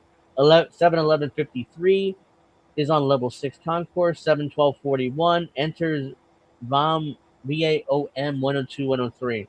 Yeah, They that's what I'm talking about. If you they wanted to kept see her track dick of her. so bad, then why didn't you put the camera up her skirt? So this was during a San Antonio Spurs game in 2022. So they tracked her almost by the second, but at least almost by the minute. Look at this: Then put a 7:09, camera up her 7:10, skirt because you want to see her dick so bad. 7:10, 7:11, 7:11, 7:12. So apparently this is where she was sitting, but they cut off in MSG security source, said it was excessive. They got her Uh, everywhere else. They might as well put a fucking camera up her skirt so they can see her dick. 'Cause that's what they so, really after. They really want to see the dick. so this keeps going. This is a really long piece. I'm not going to read all of it, but you guys get the point. I think James Dolan is he likes to spy on people. He kicks out people from the garden when they criticize him. He he's friends with sex pests like Harvey Weinstein and Donald Trump. Allegedly, he's not a sex pest himself, but it's an allegation at least that he's Allegedly. been accused of sexual harassment himself. So I don't know. You guys be the judge of that. You guys decide. I report. You decide. The old Fox News thing, but um. So let's see. Let me see. If I have anything else? I covered that. Wait, I think I wanted to do something else, but I don't. It might be on Twitter. Hold on. Bear with me 1 second here, and then I'll give it away or give it to Witchy. Let's see. Excuse me. Let's see. No. Ah, this is it, and then I'll give it. Let Witchy take over the show. Witchy gonna do her So, own segment. Whoa, the New York. whoa. That guy has my same last name. What the fuck? What the fuck? What is that? Yeah, What the fuck is that? wow, really? This is I don't know him, so he's not related. New York Times reporter Jody Cantor, who wrote many Me Too stories defending Graham Platner and dismissing the allegations against him by Lindsay Fifield and other ex-girlfriends because they were not abuse, and women saying that they just did not like what they saw from him. No, except for that one woman who was essentially assaulted and kidnapped by Graham Platner allegedly. But other than that, just ignore that part of the story. So this is her defending or attempting to defend Graham I Platner here. expect to see my last name in Pennsylvania because I live around a bunch of people who are with that same last name. I know there was a person with that last name who also was on the Dallas Cowboys. He was like a coach, like not a head coach, but he was like a quarterback coach or something. I'm like, oh, dude, they're distant cousins probably. So this guy's probably a distant cousin. I just think that's funny that he has my fucking last name spelled the same way too. What the fuck? So it's like, come on, like Jesus H. Christ. I love that. Do it again. Yeah, that's from oops, hold on, that's the wrong one. Hold on. There you go. H. Christ. That's from Full Metal Jacket. One of my favorite movies, Full Metal Jacket. Oh, you like Full Metal Jacket? I didn't like the guy who goes crazy. I know they beat him up, but I mean, wow, that guy went totally nuts.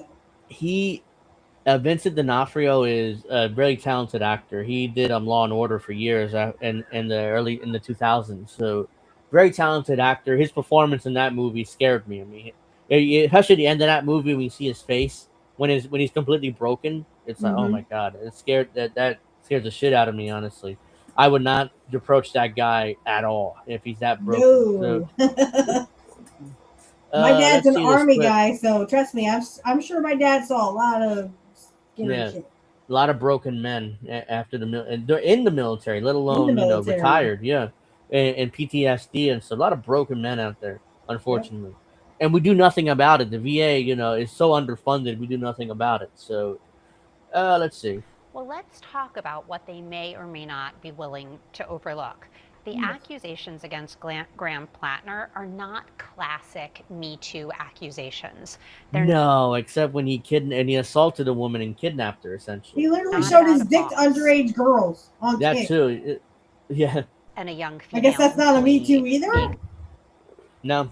Subjected to sexual advances. They were mostly made in the context of consensual relationships. There are these the Epstein class, Platner. Okay, so if he's not a sex pest, then he's a fucking gay pedophile who likes to show his dick to underage girls on Kick. I'm sorry. Did that hurt your feelings? Look at the Chiron. There's like a projection and irony here from Trump. Platner vows to defeat Epstein class. Trump calls him a thug and a pig. So projection there by Trump, I think. He's not wrong, but his projection. Class. Both Trump and Platner are the Epstein class. Yeah, Platner the Nazi. He's not wrong about Platner, but it's also projection because Trump is that too. So like, yeah. Relationships. There are these like very sensational. Trump also calls Platner a low-level thug. More projection. He's not wrong, but it's projection as well. Texts about sex. There are allegations from former girlfriends that are not, the way my colleagues reported them, were not like classic abuse allegations. That's a total lie. He grabbed the girl, put her arm behind her back, and kidnapped her, locked her in a room until she quote-unquote calmed down. So that's a lie. Blatant lie. That's assault. Yeah, that's at the very his least boyfriend assault and false imprisonment. At the very least.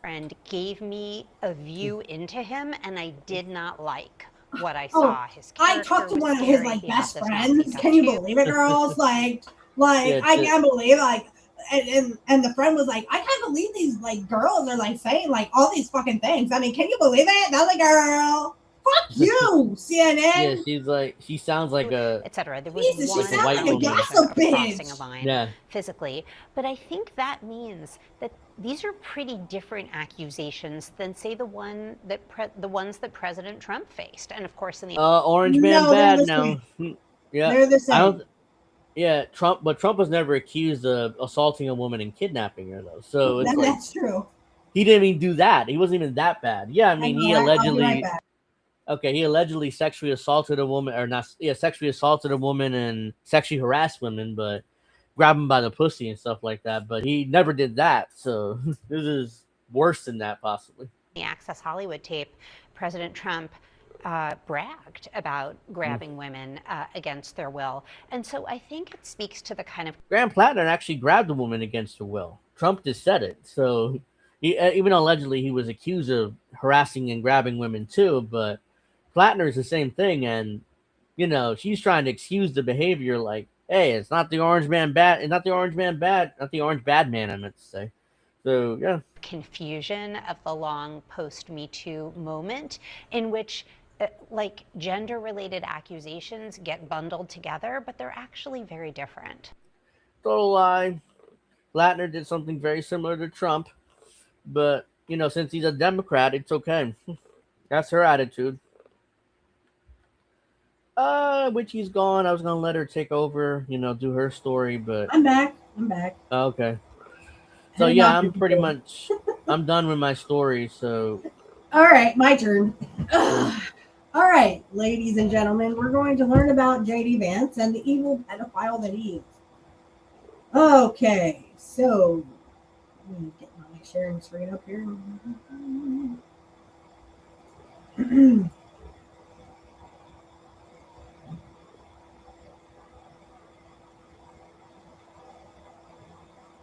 All right, can everyone see that?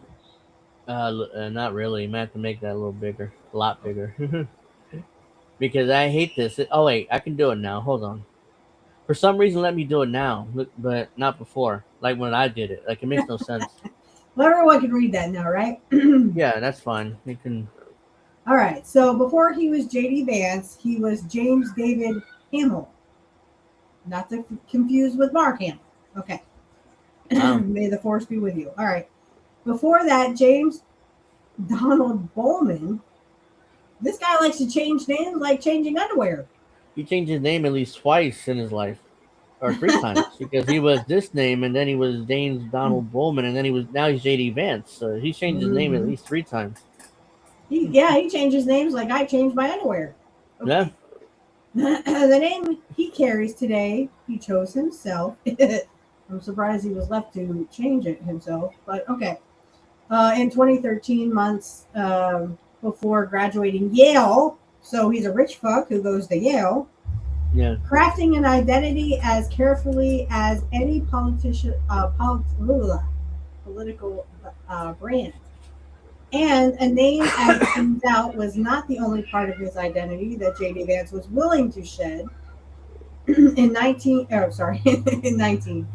2019, the former atheist, yeah, sure he was. Yeah.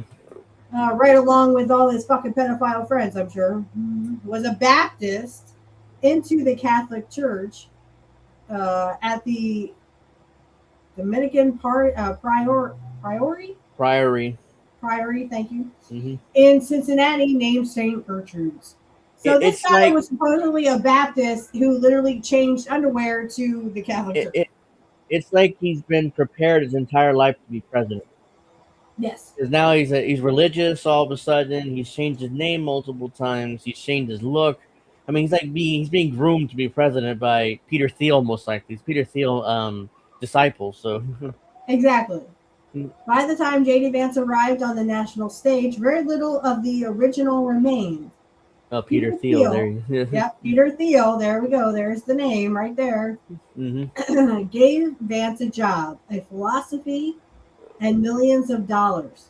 The Catholic Church gave him a name, Augustine. Okay, sorry. Is that his pedophile name? I'm just asking for, I I'm didn't asking know for a that. friend. I didn't know the Catholic Church, give people like religious names. I mean, I'm not a Catholic, so that's what And who are you, a Baptist? Presbyterian. So it's like similar to Baptist, and Okay. I'm not a Catholic Presbyterian. member. Okay. I actually grew up Methodist until I decided, hey, I'd rather be a witch. Yeah. All right. A priest to baptize him. And a priest to baptize him, excuse me. What both had in common, it turns out, was something older and powerful. A personal prelature? Prelature, I think. Yeah. Okay. Of the Catholic Church known as Opus Dei. And Opus a Dei. Yeah, specific, they're Opus Dei, I'm sorry. A very specific vision for the future of America, though it's very not a Catholic Catholic. themselves. Sorry, go ahead.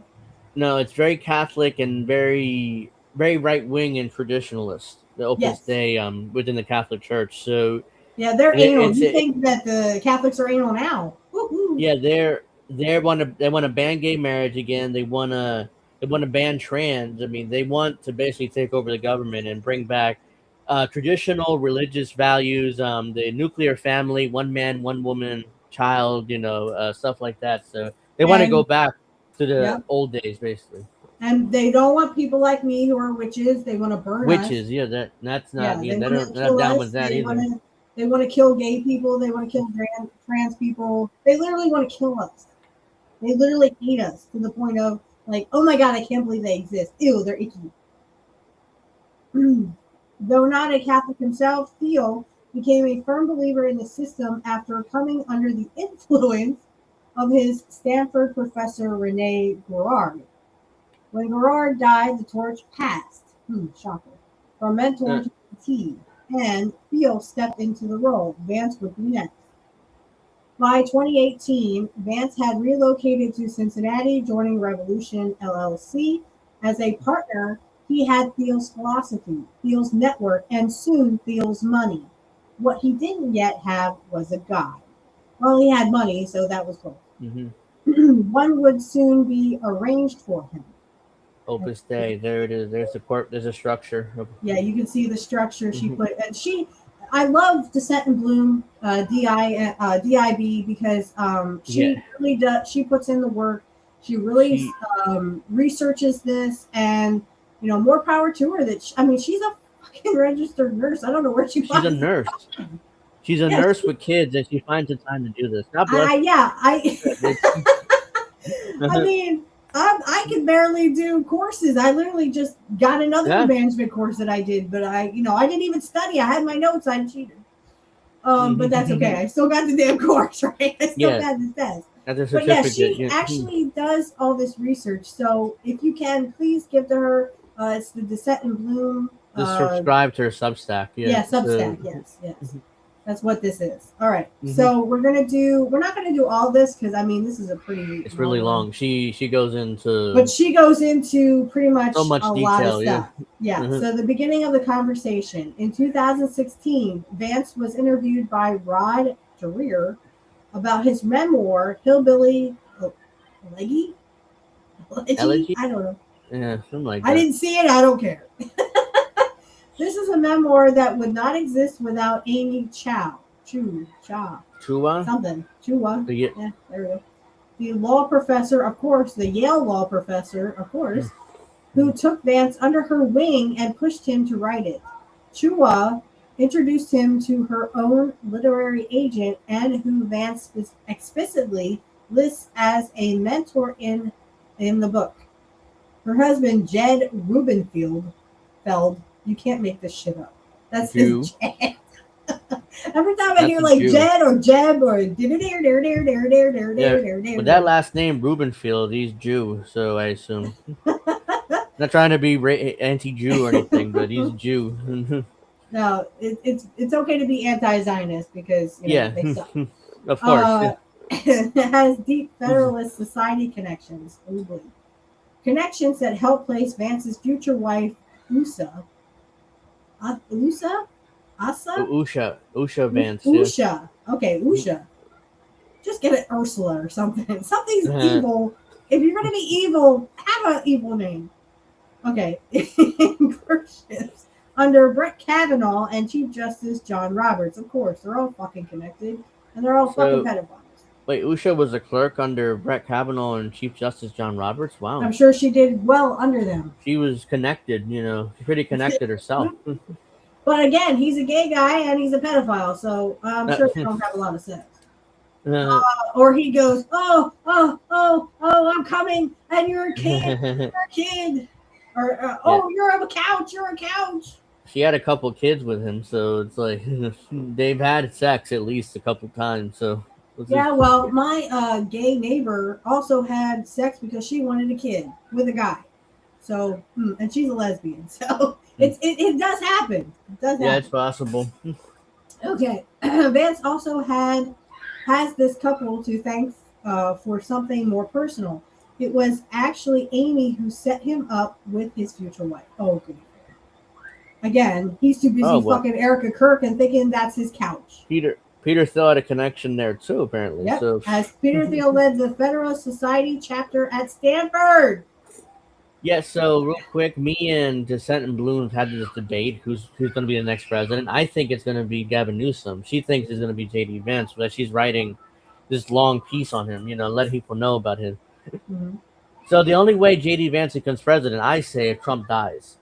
If Trump doesn't die, it's going to be Gavin Newsom because J.D. Vance is too connected to Trump and he's deeply unpopular. So we'll see what happens. To see who's I don't know. I still say, unless well, if it came out tomorrow that Gavin Newsom was on the Epstein files, well, they probably would still vote for him.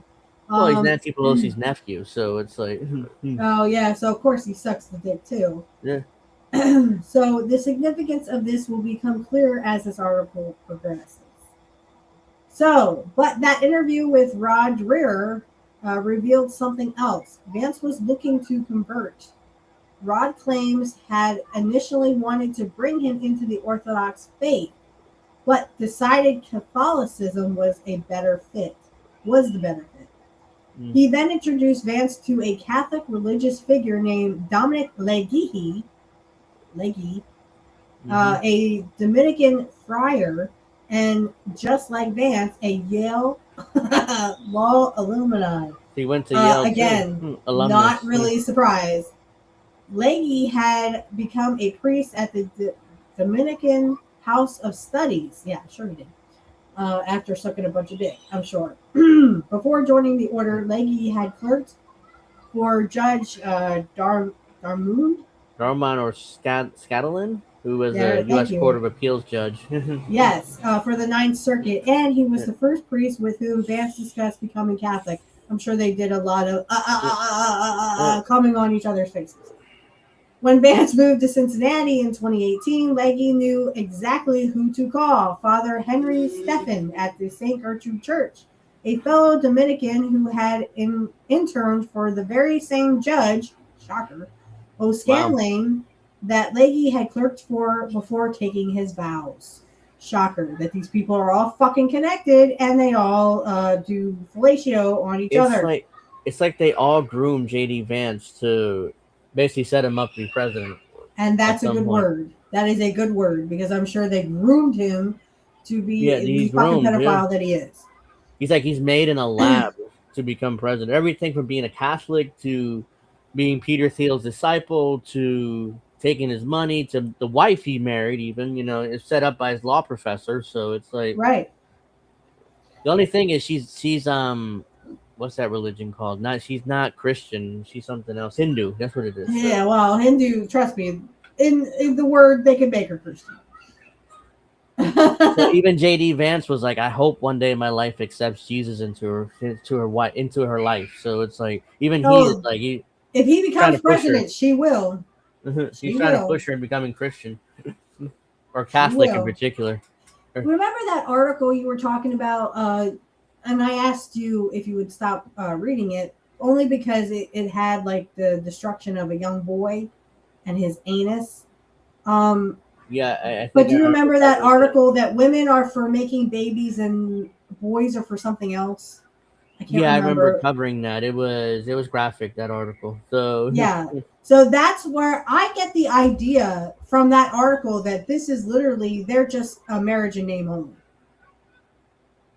I mean, that's possible. Even though if JD Vance were, they should have set her up with a white blonde, and Christian. So Yep. would have been a lot better than her. I mean, surprise. That was kind of a weird decision to have him marry Wusha.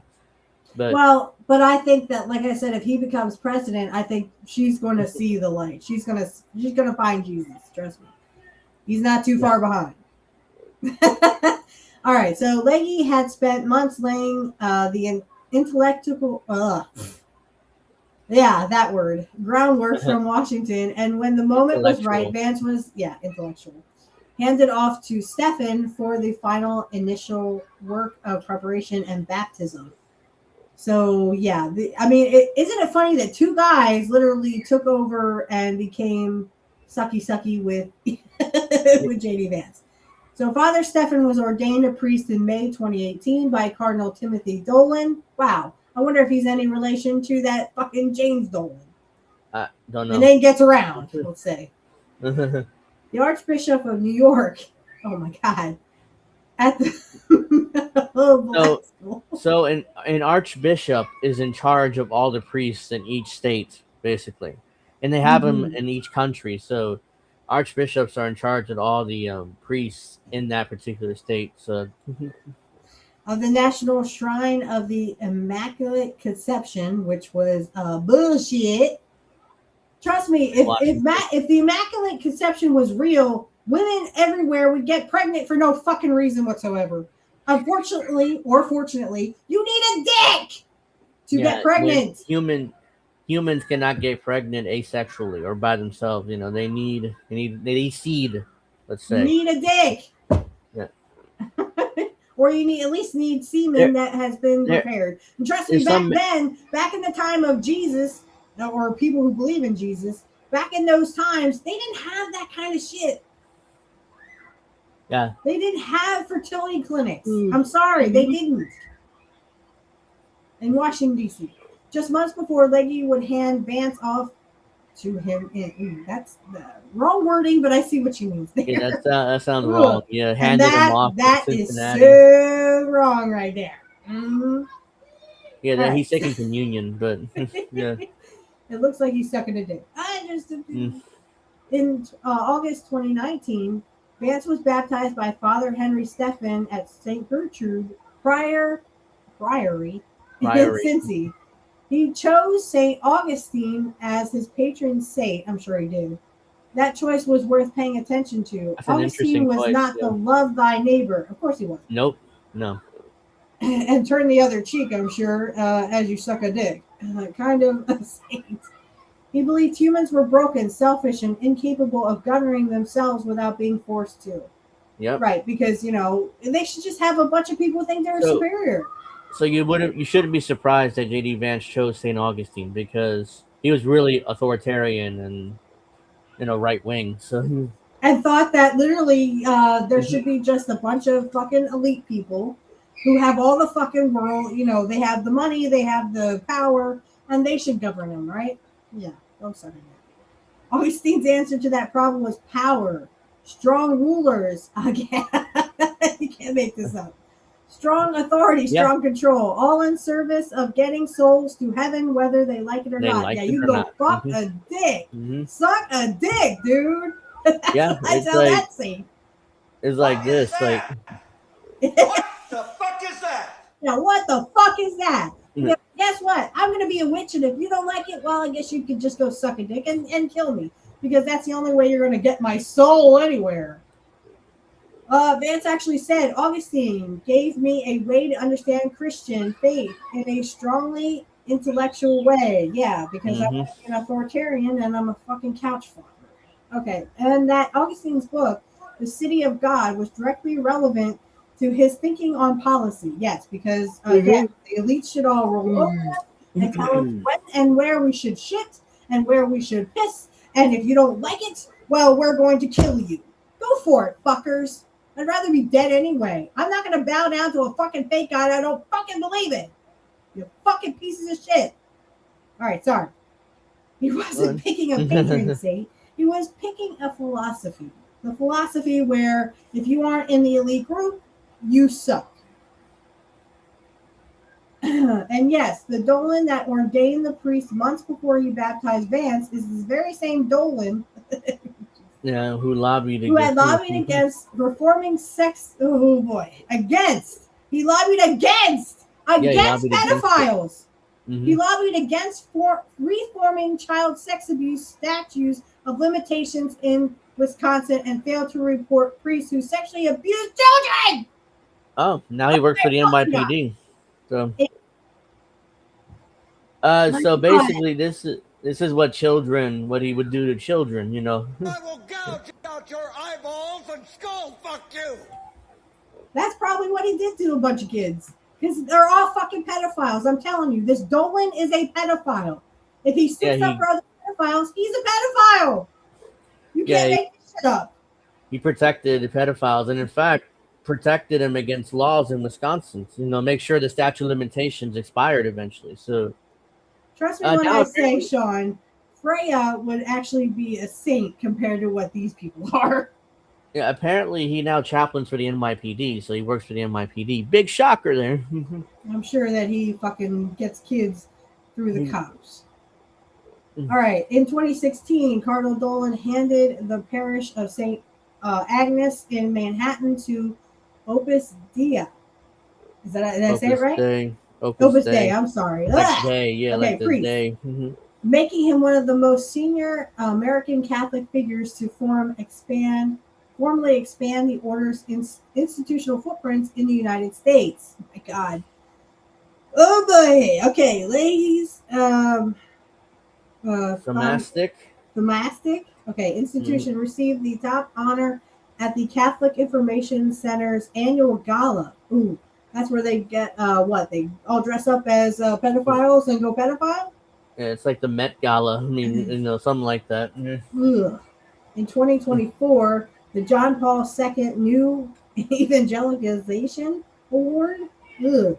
For reference, CIC is Opus Dei's DC headquarters. John Paul II was the Pope, back in the 90s and 2000s. So that's I know. I actually stayed. I had to stay with a woman who actually watched his fucking funeral, the whole fucking 8 hours of it. Oh God, that's brutal. Yes.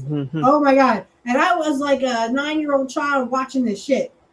Wow. And I'm pretty sure he's dead. Can we stop watching Catholics are, they probably cried their eyes out when a pope dies usually. So it's kind of like what happens in North Korea when the dictator dies. They cry their eyes out, even though it's.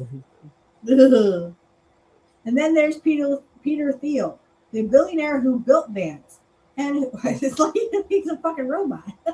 He built a president. That's what he built. I mean, he's built for president. We'll see whether she makes it sound, and it's kind of cool. She makes it sound like he built him like he's a robot. Yeah, you know what? I wouldn't be. He pretty much is, yeah. And who has been close to the Opus Dei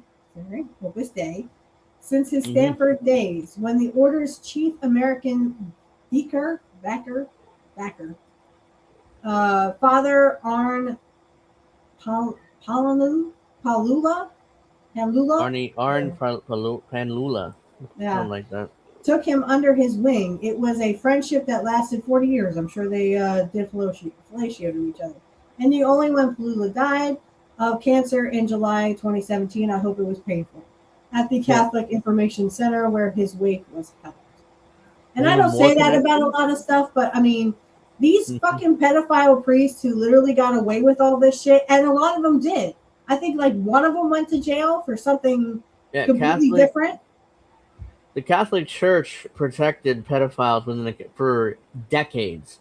We're talking about the 50s, 60s, 70s, even before that probably, but nobody talked about it then. So even Pope, what's his face? The progressive one.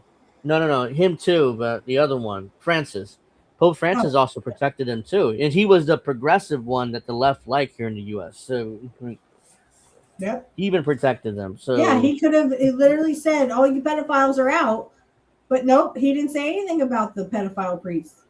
and the new pope is American. I'm sure he would have to protect the pedophiles within the church I haven't if heard he had anything to. about pedophilia from the new pope, so Oh, there you go. Benedict did too. I'm sure Pope Benedict did too. I'm sure. I Oh mean, yeah, of course. And the deeper you look, the more connections you'll find. For example, Hollow is a Catholic prayer app funded by Theo Funded. Okay. And Advance Vance owned. owned Naira Capital. That So became the they number run the one app. app in the Apple Store. Naira. I don't even know what that is. I don't care. JD Added- Vance's company oh, that okay. owned the app. Yeah. It directed millions of users to read the way, the founding text of Opus Dei. Opus Dei cheered them on. Most users had no idea. All the users wanted was an app, a Bible, Catholic Church app, and instead this is what they got. Opus Dei propaganda. And here, if you want to check out her, philosophy track, Share Traditional Nexus, and Clerk's Tracker. I have her link in the description for Substack if you're on YouTube. So yes, check it out. Check her out. And I have to read this to quote George Carlin: "It's a big club, and you ain't in it." That's 100% true. No, it keeps and going. I mean, going. You can read about Opus Dei history. Right, and here is a pedophile priest. I'm sorry, I don't like pedophile priests, and I don't know how anyone is Catholic. Yeah, it's bullshit. What's amazing is when John F. Kennedy's running for president, being a Catholic was a problem. It's politically damaging to him.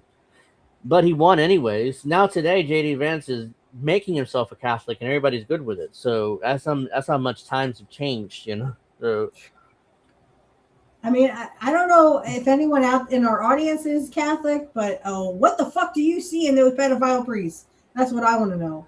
I don't know how much of my audience is religious, but maybe some are. But yeah. Hey, I'm a witch, and I'm glad I am a witch. But I'll tell you what: if the Catholic Church gets their way and they actually take over the government, guess what? I'm fucked, because I'm going to be the first to fucking die.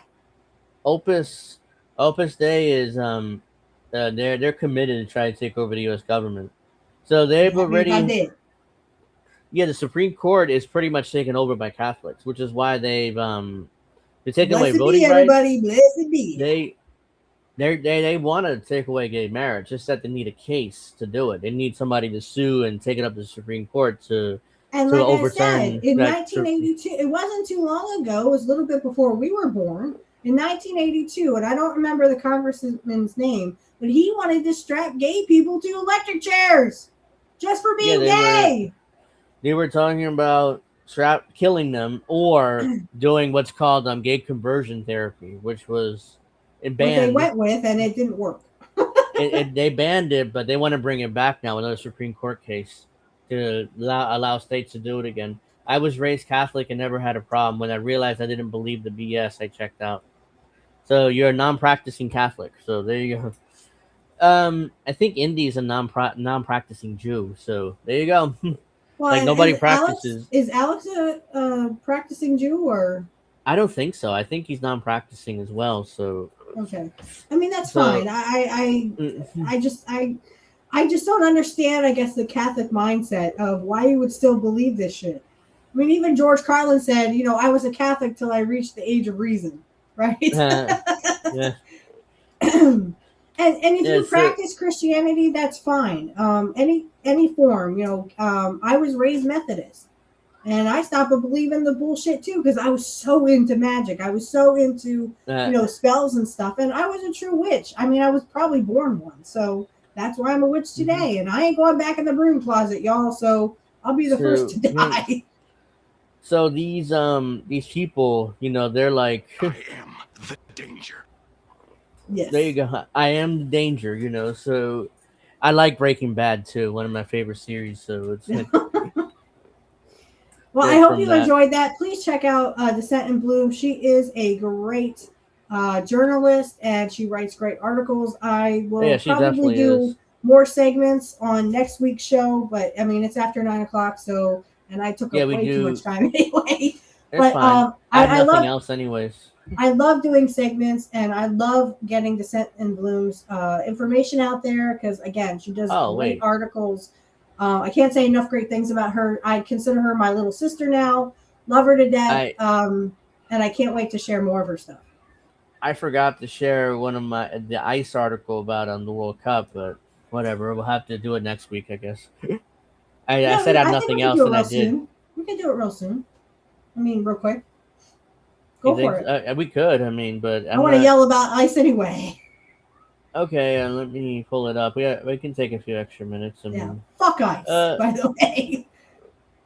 If I see them going uh, after Angel, I'm going to be kicking someone's ass. whoops. Let's just do this. There you go. Scared of ice, angry of Trump, facing red tape. Many are skipping the World Cup.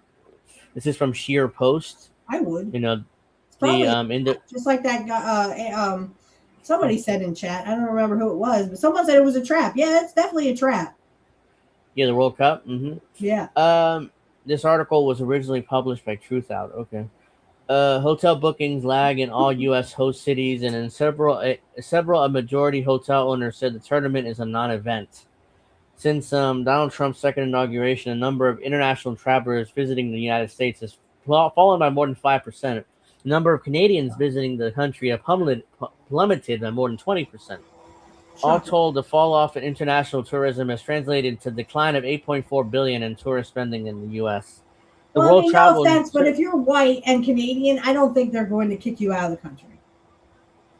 Yeah, I think the Canadians are more offended by the fact Trump wants to make them the 51st state. So that's why Yeah, they more. and take away all their health care that they literally Yeah. take for granted. They want everyone. They want everyone in Canada to have the same fucking Mhm. health care that we have here. Guess what, Yeah, guys? You're gonna fucking die in Canada.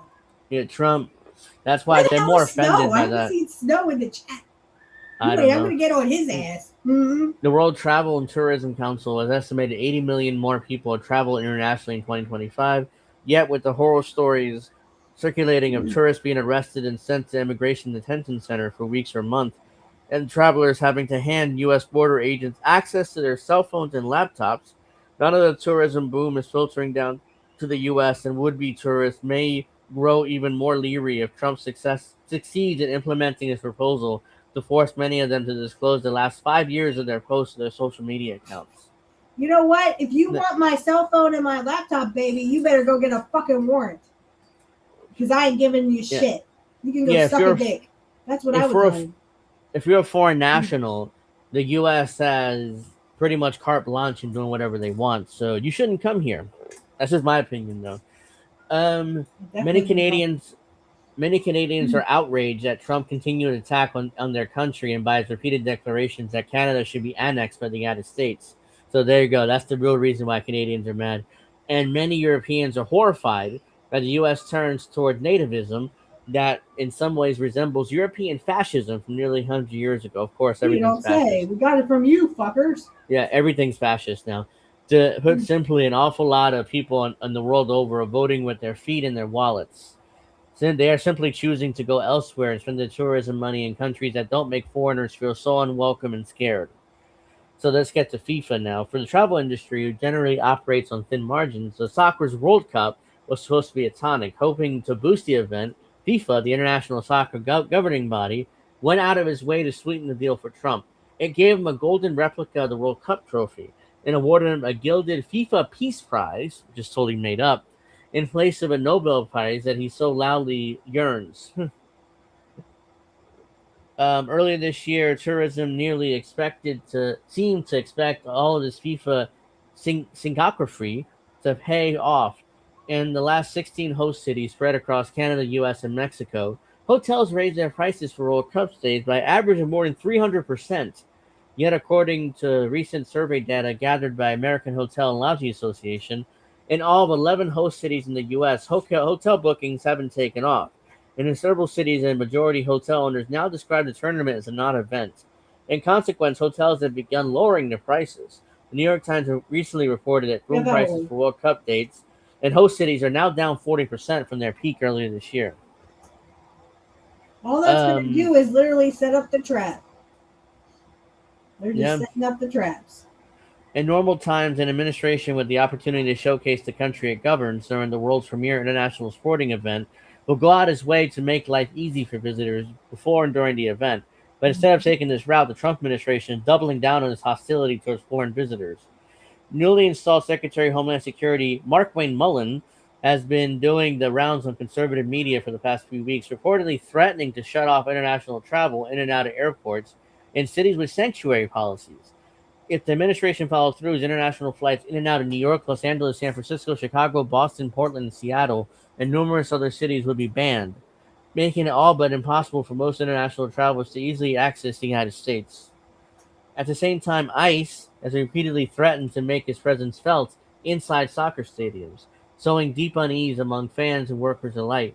As I wrote in Truth Out recently, Unite Here Local 11 workers who staffed the concessions at SoFi Stadium in Los Angeles have voted to walk out the job should ICE start raiding soccer games in the City of Angels. So they get ready to walk out. Now, ICE here's does the not give a thing. fuck about your feelings. Yeah, Mark Unfortunately. Wayne. Yeah, that's a weird name. Like it's two Like names Bruce in one. Wayne. Yeah. More generally, citizens of 38 countries are impacted by either full or partial travel bans into the United States, and citizens from dozens of additional countries are facing freezes on processing their visas, which in practice means that unless those residents already have entry visas, they would not be coming to the United States for the World Cup. In other words, people from upward of one-third of the world countries, nearly people of color from Africa, Asia, and parts of Latin America, now face insurmountable logistical hurdles when trying to enter the country legally. The ban extends to all citizens of Haiti, Iran, Senegal, and the Ivory Coast, all four of which are fielding World Cup teams. Astoundingly, this means that the fans will automatically be excluded from attending the tournament. Last week, a Somali referee who was supposedly officiating the who was supposed to officiate the games was denied entry into the U.S. Allegedly, he's the one that had connection to Al Qaeda, I think. So, or even You got for your those thing right technically, here. Your evidence is right here. I know you can't yeah, see me, but I'm like, uh-huh. like I'm holding up Even a in little. those technically allowed in, the cost will be prohibitive. Many tourists have to pay a $250 visa integrity fee for a family of 3 or 4. That's the equivalent of adding another international ticket to their shopping cart. And citizens of a slew of countries, many of them World Cup participants, That's now have to called post a great. That's literally called uh, um, theft. You yeah, can't just stick that fee on there. they stick the That's fee on theft. there. And now citizens of certain country have to post a quote unquote bond between $5,000 and $15,000 to ensure they don't overstay their visas. So Wow. if they overstay their visa, they don't get their money back. But if they go back home, allegedly they get their money back. I So don't think they get their money back. This is literally called theft.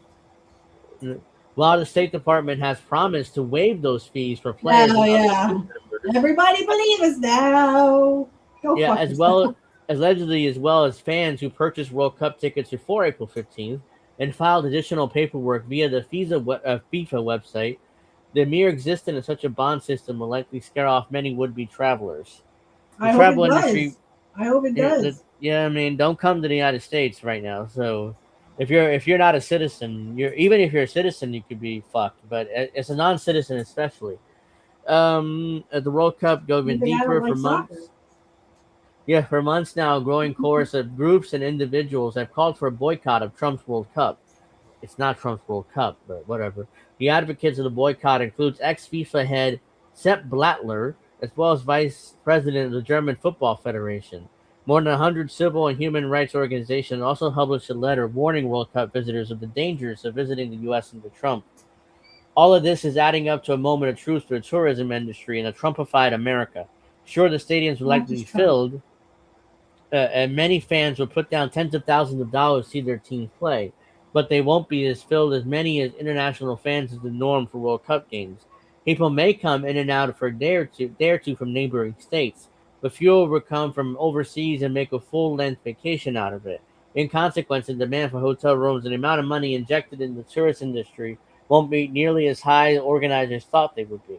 So And rightfully so. I hope you there you literally go. the bottom falls out. Go fuck yourselves.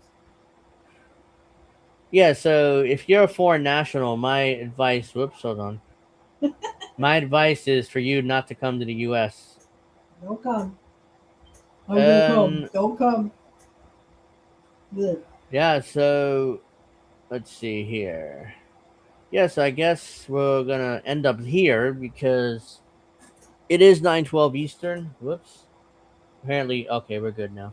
Thought my thing crashed for a second. It is 9:12 Eastern, and we're gonna be wrapping up here real quick. Make sure you check out Pro Wrestling Talk tomorrow at 8, as me and Witchy is plenty to discuss. The Yes, Vince we do. McMahon lawsuits. What I'm not sure. I don't even know what went on this week in wrestling. I didn't really pay attention to it. So I didn't really pay attention to it, but we got to talk about the Ric Flair thing. He right, says, that I'm too. going to sue my son. I'm not going to sue my son. Well, which is it? Are you going to sue him or are you not going to sue him? So, yeah. Yeah, Lord, I for sure am my HLM fam. Yeah. Thank you, Cord Lord, for that. Appreciate it. Yeah, we're gonna do Pro Wrestling Talk tomorrow at 8. I forgot the time for a second. We have we have new graphics for Pro Wrestling Talk too, so check We that out. love We're Kit gonna Cabello. Hey, yeah Kit. we Shout out to Kit Cabello. We love you. yep we have new graphics for Pro Wrestling Talk. Thank you, Indy, for that. So we're gonna review that I can't wait tomorrow. to see it.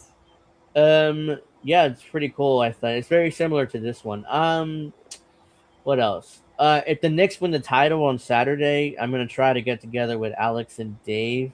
Alex is still in Chicago. I'm not sure when he gets back, so he might have to wait till he get back to Los Angeles. Are we going to have a toasty angel at the next win? Probably depends whether they win or not. I toast to that. Yeah. So that'll be coming up. The next one, the title on Saturday. Hopefully they do. If not, they have 2 more opportunities to win. So yeah, we'll do that. That's coming up as well. Make sure you check out at the slew of INN shows. We got Indie on Tuesday with Indie News Now. Wednesday, INN News with Kit and Colin. Thursday, Indie does a number of things, different shows. Friday, we're back here with Angel and Friends. Forgot the name. About to say Angel in the Well, afternoon. hey, it's all good. We're just, going That by the seat of our pants. Yeah, and hopefully Alex will be back. Witchy should be here. Hopefully I can get Dave because he said he might come on, but wasn't able to. So we're gonna try to get him, especially next week. What else? I think that's it. That's pretty much it. So want to thank everyone for watching. Make sure you like and subscribe. Thank you for all the support. Poor Love you Chanda, all that's very right. much. We love you, Oh yeah, Chanda. Rest in peace, my love. So yeah. Until next time, have a nice weekend, everybody. If And we don't see remember, you for Pro everybody, Wrestling suck a Talk, dick.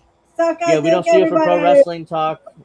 Make sure you check us out next Friday for Angel and Friends. Good night. Angel friends. Peace out. See ya.